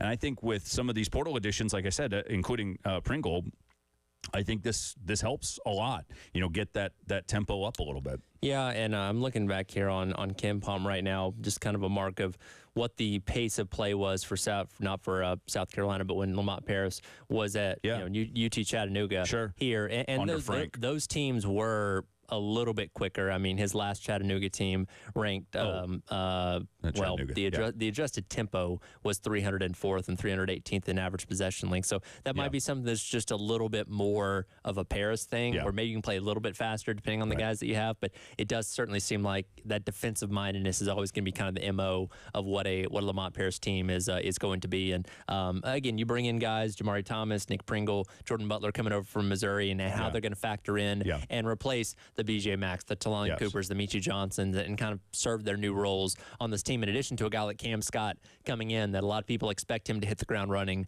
as a key contributor, as well as Colin Murray Boyles coming back for another year, Jacoby Wright, Zachary Davis. Like, you have a lot of guys you feel really excited about seeing on the court this fall. Yeah, and again, you know, getting back to that, you know, a higher pace of play, right? Like, I say that because in some of Carolina's losses last year, right? Like, if you get behind, you just kind of knew, you know, watching that team all season, if you get behind early, 7, 8 points, 10 points, like that, you know, game against Oregon in the NCAA tournament, you just kind of knew they didn't have all right, what it this took is to not their day. Mount a quick comeback. And, you know, by halftime, you're like, it was a good season. Carolina's not coming back in the second half because we know that they take their time. And I would like to see the option of, a higher pace of play when you need to, so that, if you get down by, 10 points, 12 points, it's not this just insurmountable lead, because it shouldn't be in basketball. It really shouldn't. Like, you've got enough possessions if you play it right to where, a 12-point lead doesn't mean anything. You can come back and win, but it just felt like last year with all of the talent that they had, it's still just, if they got down early, they didn't have enough time to come back.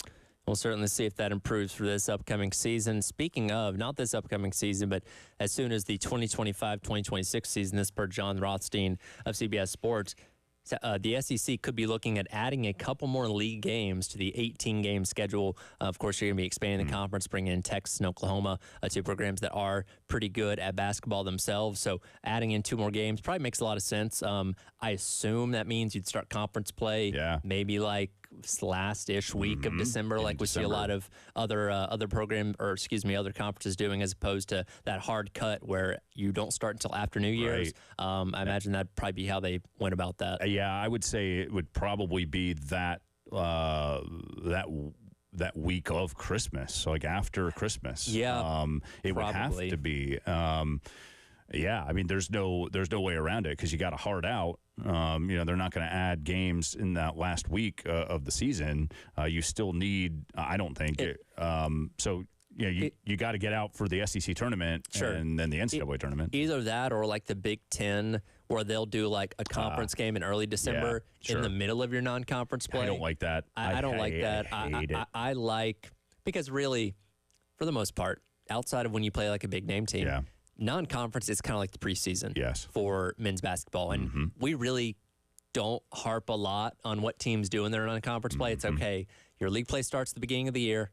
Run through that. Let's talk about where you're at in March and go from there. Like, you beat Bryant by 20 points on a Tuesday night in December. Yeah, congratulations, you won, but I'm not putting a ton of stock into that. Yeah, and I mean, look, it just it takes away from just consistency, like obviously my background is in media, right? And so looking at, the broadcasting side of this, right? Like you don't want from a TV perspective, you don't want just a random conference game that's in, the beginning of December. Like that doesn't do anything for ratings. It confuses fans, I think, too. It's just like, why? Because then we're going to go play Charleston Southern after this. Like, that doesn't make sense. If there was a way that they could maybe brand it, and like maybe a tournament or something involved, like kind of the in-season tournament, like with the NBA that the NBA has, like maybe I could get on board with something like that. But just that one-off, it seems very disjointed to me. Absolutely. We'll come back. We'll continue on with what's trending at 2. Get in some Olympic talk as well. Reminder, the Ultimate Season Ticket Giveaway is back. Go online to 1075thegame.com. Enter for your chance to win tickets to every home football, baseball, and men's and women's basketball games for this upcoming sports calendar year. All brought to you by our friends over at the Men's Clinic. And like last year, we'll take 3 finalists out to our golf tournament at West Columbia at the end of August and announce the winner there. Go online to 1075thegame.com and register for your chance to win. What's turning it to Olympics coming up next on the halftime show on the Game.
This is going to be the easier kick right down the middle. There it is. Oh, there it is.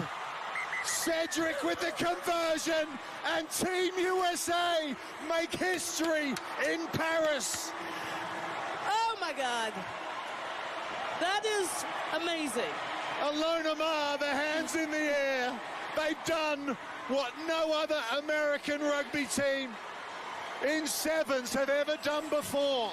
Welcome back in. Halftime show. Tyler Head, Mike Gillespie, along with you here on the game. That was called yesterday on the USA Network.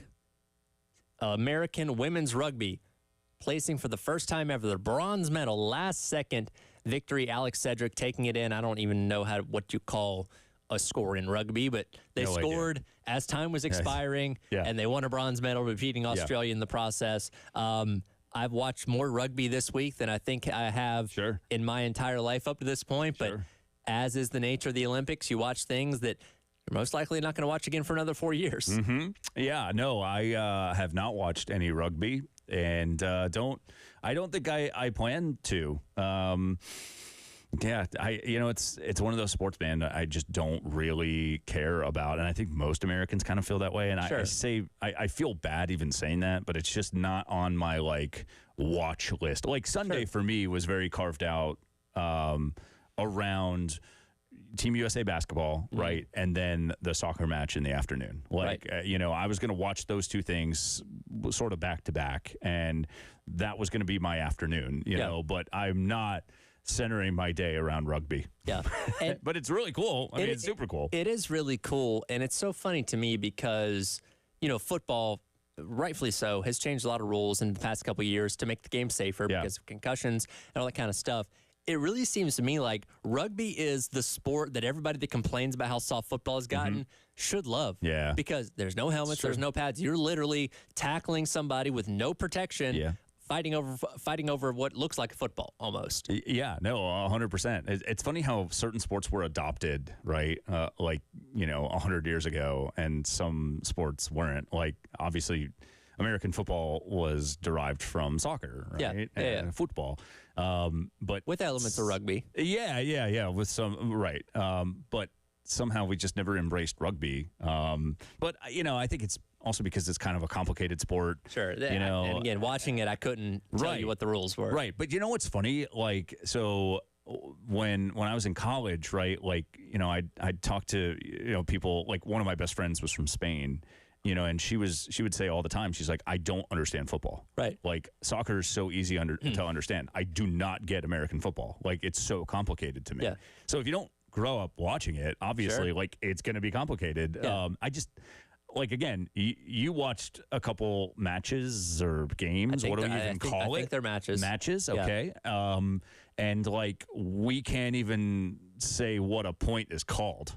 And that seems very basic to me. It also doesn't help. Most of it I'm watching in here with the sound off, so I'm not getting the commentary on TV. Yeah. So that's not helping my cause, right? No judgment. Right. That's super cool. But it just hasn't been appointment viewing for me. We're actually watching water polo right now. That was a sport that I'd never given thought to. Yeah. But the conditioning you must have to be in to not only swim for however long they're in the pool, hold yourself upright. They're deep in the pool, by the way. They're not, feet aren't touching the ground. Right. But also effectively run to places. It's like basketball. You have certain places you got to be. Catch and throw while in the water as well. It doesn't look easy. Launching yourself out of water. How do you do that? Your lower body strength must just be on a different level to be able to do that. I more power to them. I don't know how they do it. Yeah, and then of course the triathlon swimmers. And they had to swim through poop. Yeah, so even better for them. Did they, it's another added obstacle. Did they actually get to do this? Yeah, they did today. Okay, because I know yesterday they said because of the water conditions, they might just have to cancel the swimming portion to where I guess it's a decathlon if you're just running on the bike. Yes. So today they did the full triathlon starting this morning. I don't know. God, I'm watching them go in and I'm thinking to myself, the only thing that we've heard is just how nasty that river is. And you see people jumping in, and you're like, this. I mean, like, you almost feel bad for them. Oh yeah, and I guess we'll see the effects of that within the days and weeks to come to see what happens to said swimmers. As a result of the bacteria that they were swimming in. Just don't open your mouth, I guess, while you're swimming. That's my only recommendation. The men's basketball back in action today, actually coming up in like 30 minutes. They'll be taking on South Sudan at 3 o'clock. And that was actually a team that in the exhibitions before the group play actually started, actually played them to a point. I mean, LeBron had to come back and help America win that game. And again, it's an exhibition, doesn't really count, but there's could be a reason this game could be very, very interesting today. Yeah, I mean, for sure. I just, again, if we see vintage KD again, I don't think anyone's stopping the Americans, right? Like, KD looked like, Kevin Durant from 10 years ago.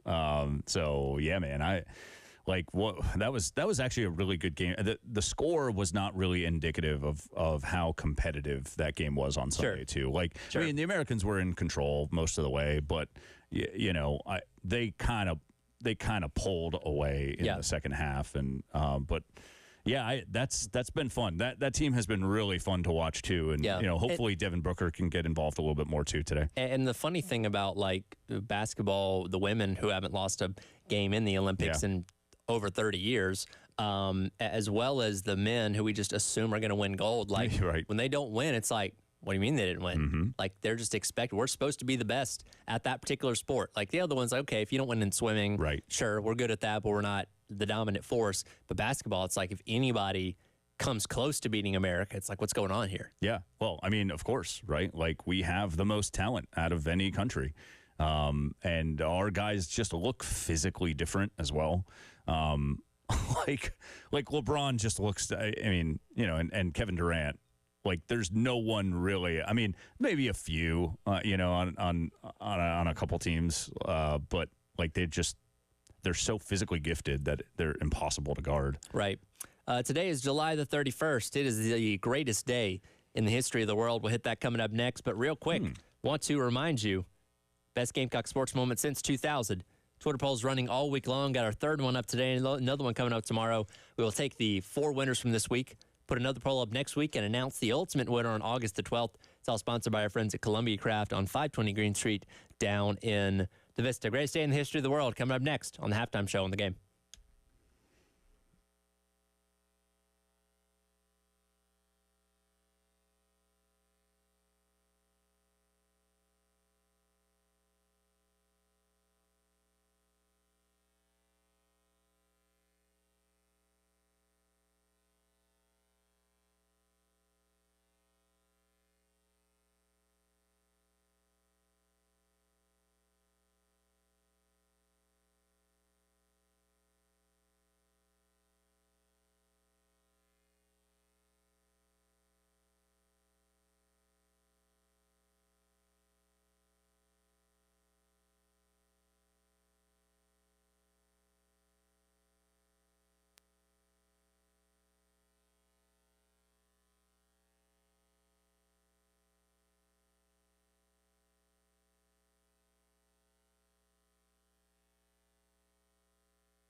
Welcome back in. Halftime show. Tyler Head, Mike Gillespie along with you here on The Game. It is indeed time for the greatest day in the history of the world, July 31st.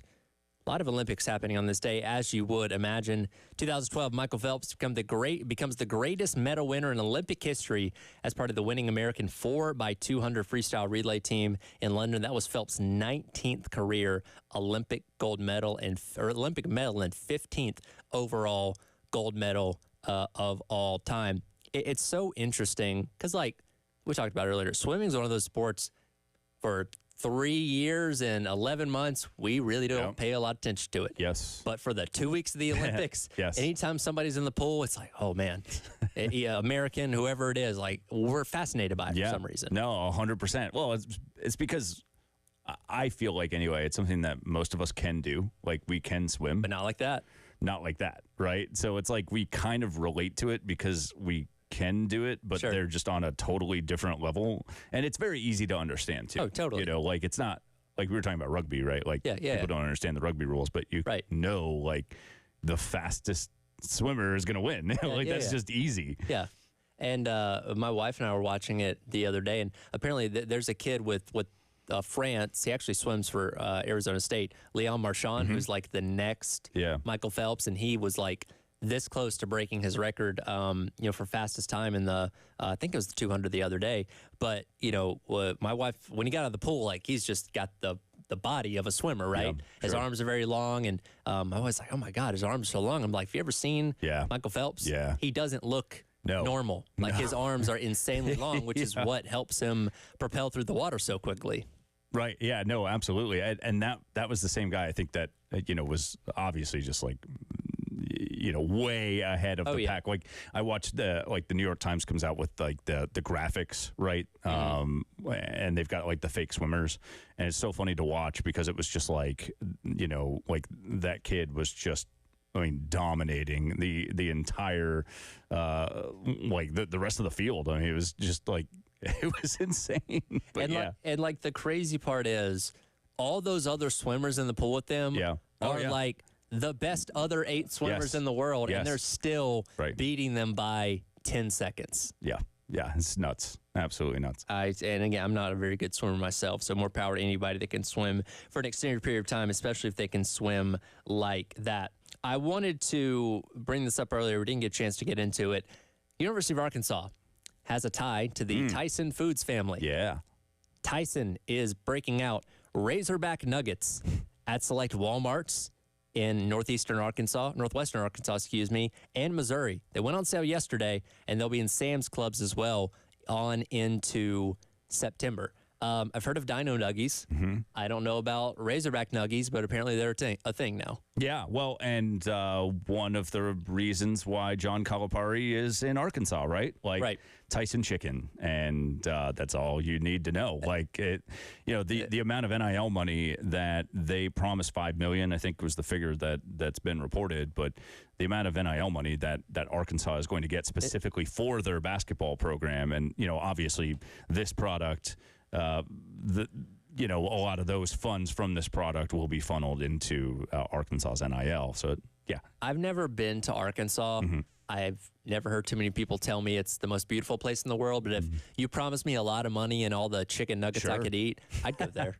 Yeah. Well, the facilities are, that's the funny thing, man. It's like, you talk about programs that are very under the radar in terms of money, and Arkansas is always one of them. Right? Like, people don't think about Arkansas as having a ton of money. Like, that's not the first one. Texas always comes to mind. Texas A&M, right? Michigan, Florida, like, these big brands. And, but again, Arkansas's got some of the biggest donors that you can think of, including, the Tyson Chicken Air and Tyson, Walmart. Somebody told me earlier on the text line, apparently JB Hunt Transportation is really big in Arkansas too. I didn't know that. Yeah.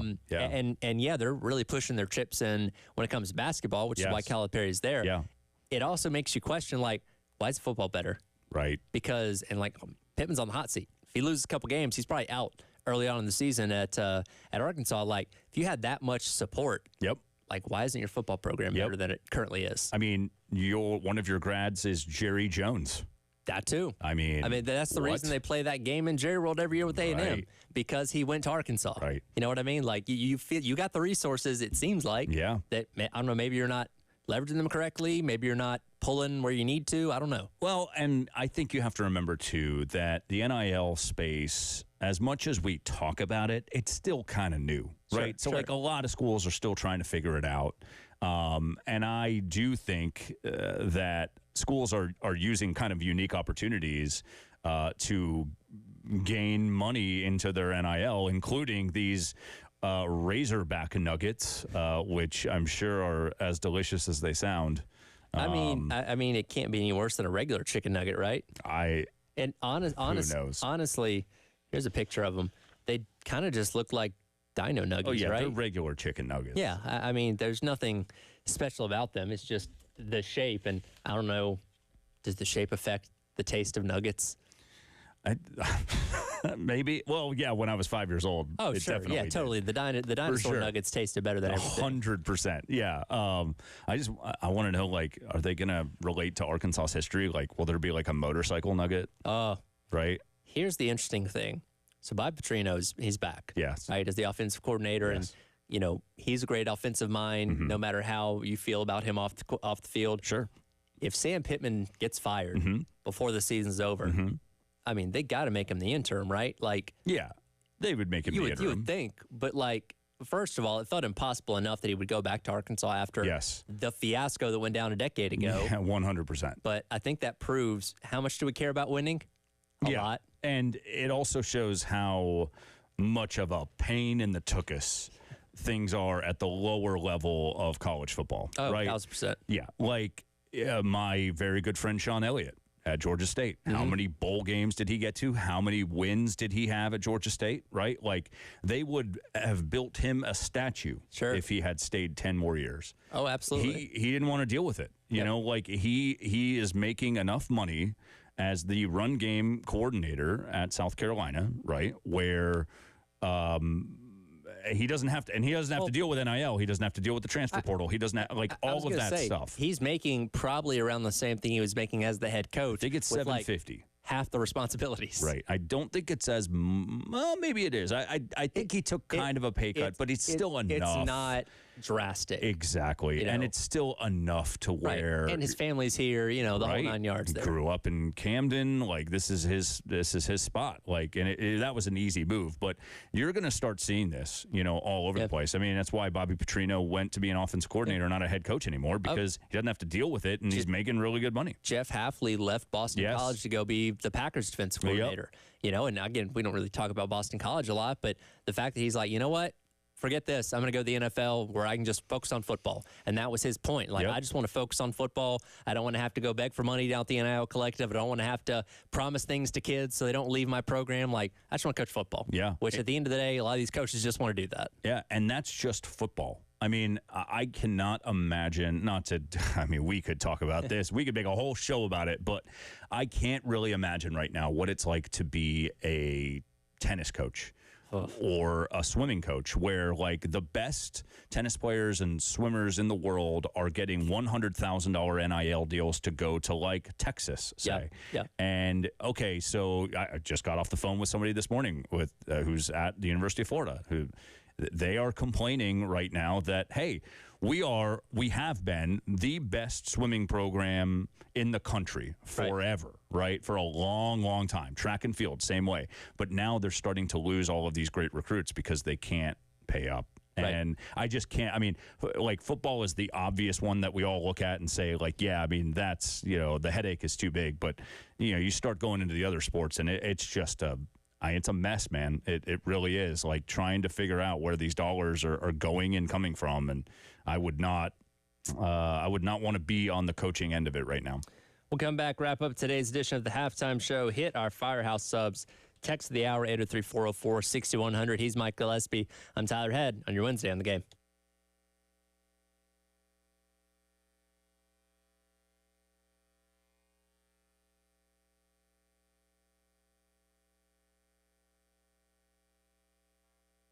All right, we'll keep rolling for a couple more minutes here. Working through some technical difficulties. That is something that unfortunately happens from time to time. As we continue to talk, the NIL space is so interesting, and you were telling me a little bit earlier you're having some interactions with that yourself, and I'm trying to keep up with all of it because it's changing constantly, and it seems that by next fall we could be in the space where players are all employees, and I think that begs the question in a lot of people's minds, like, what does that mean for NIL? Because I don't think it's going to go away. It's just going to kind of change what it's meaning to these programs. Yeah, well, and you have to remember too, like, so obviously there's a lot of donor fatigue right now, Tyler, obviously. Like, you've got individual donors who are saying, like, I don't want to give my money right now to watch, a team win 4 games, and that's understandable. Sure.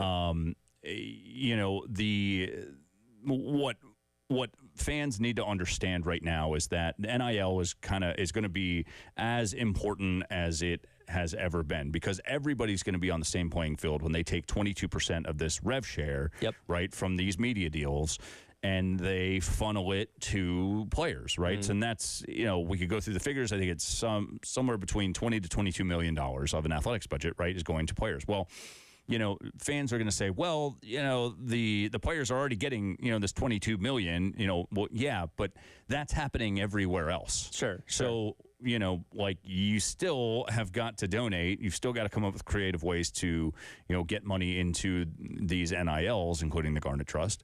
Shameless plug. But, seriously, like, it's incredibly important. And, some of these numbers are just mind-boggling, man. Like, there are some projections, like, say, Texas. I know they're on the higher end, but, like, let's just say they're working on a $13 million budget, right? Like, that might be double what, your average SEC school is working with. And so that's just, you're still going to be on an uneven playing field if you don't try to find some creative revenue streams. And it, to me, because I go back to when NIL came about in 2021, I think a lot of us viewed this as an opportunity, like, okay, like the quarterback may end up getting a deal with the car dealership or whatever it may be, but I don't think we ever foresaw the numbers that these guys are going to be pulling down. And again, it kind of spiraled into this thing that it's become today. But if you get to the point where, let's just put a hard number on it, say every athlete's going to make $50,000 to be a part of the football team, and that's every scholarship player, all 105 scholarships will make that money,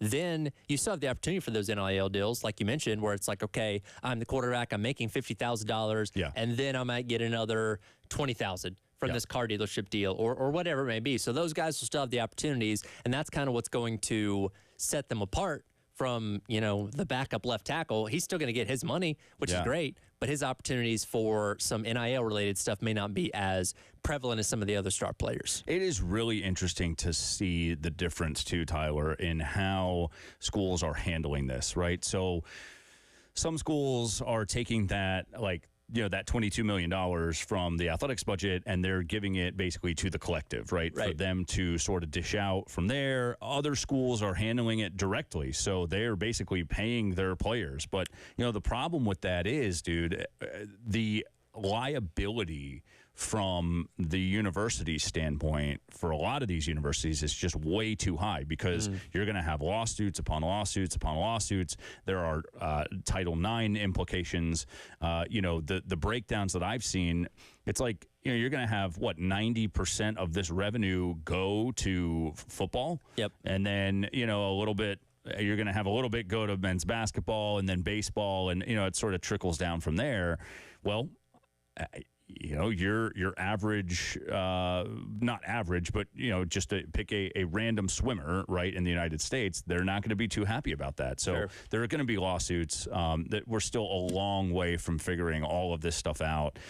It is really interesting, though, to see what each school is doing. And I think, honestly, Tyler, I think the conferences are going to get involved, too, and give their recommendations as to what these schools should do with that $22 million as well. The only winner in all this are the lawyers and billable hours.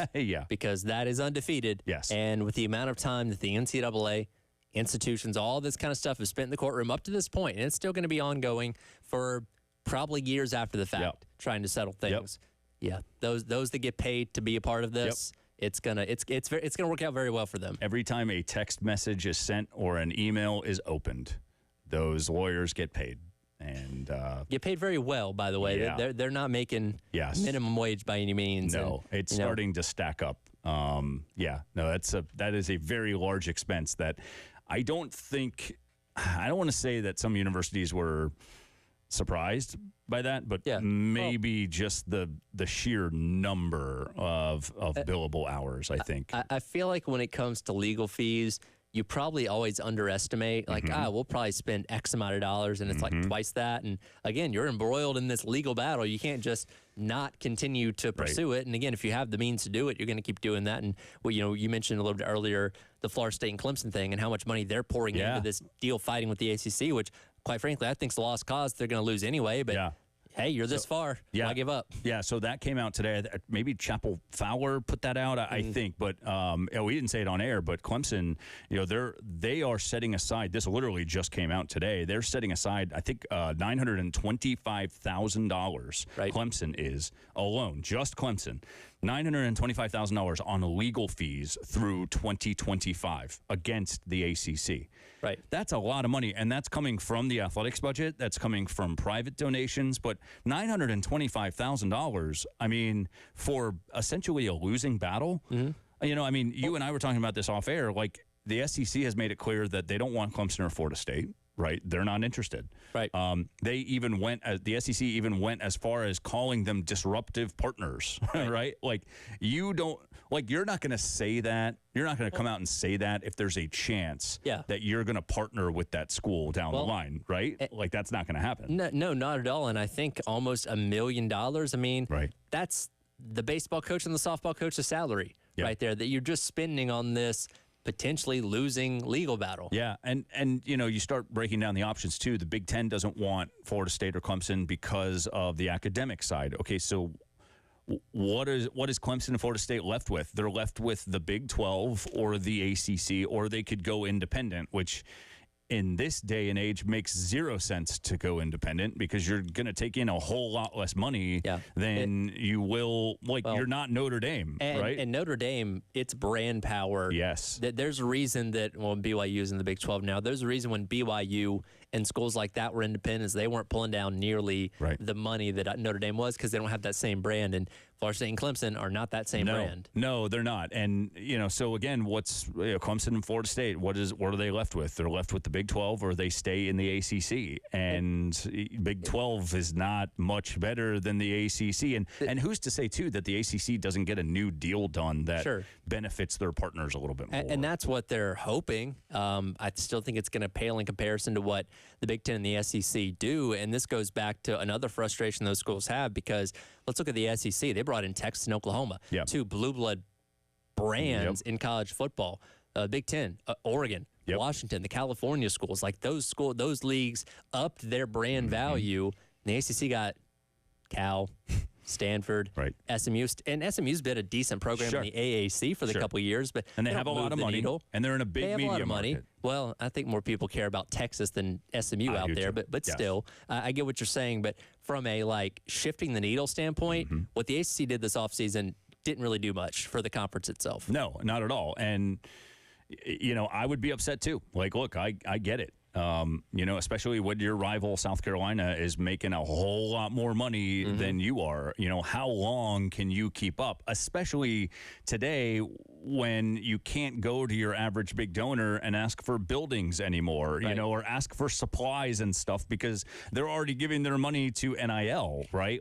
It's tough. You have to get this money through media rights deals now. I was going to say that's where the bulk of the money comes from. And when we're talking about paying players, that's where a generous amount of it is going to come from the structure of how you have to do that, and we don't have time for all this today, but we could honestly spend an entire show on it because it's so fascinating to me because and Mac Brown said this at SEC Media Days last week. They've been doing this for 50 years. More has changed in the past 3 years than the prior 47 of my coaching career.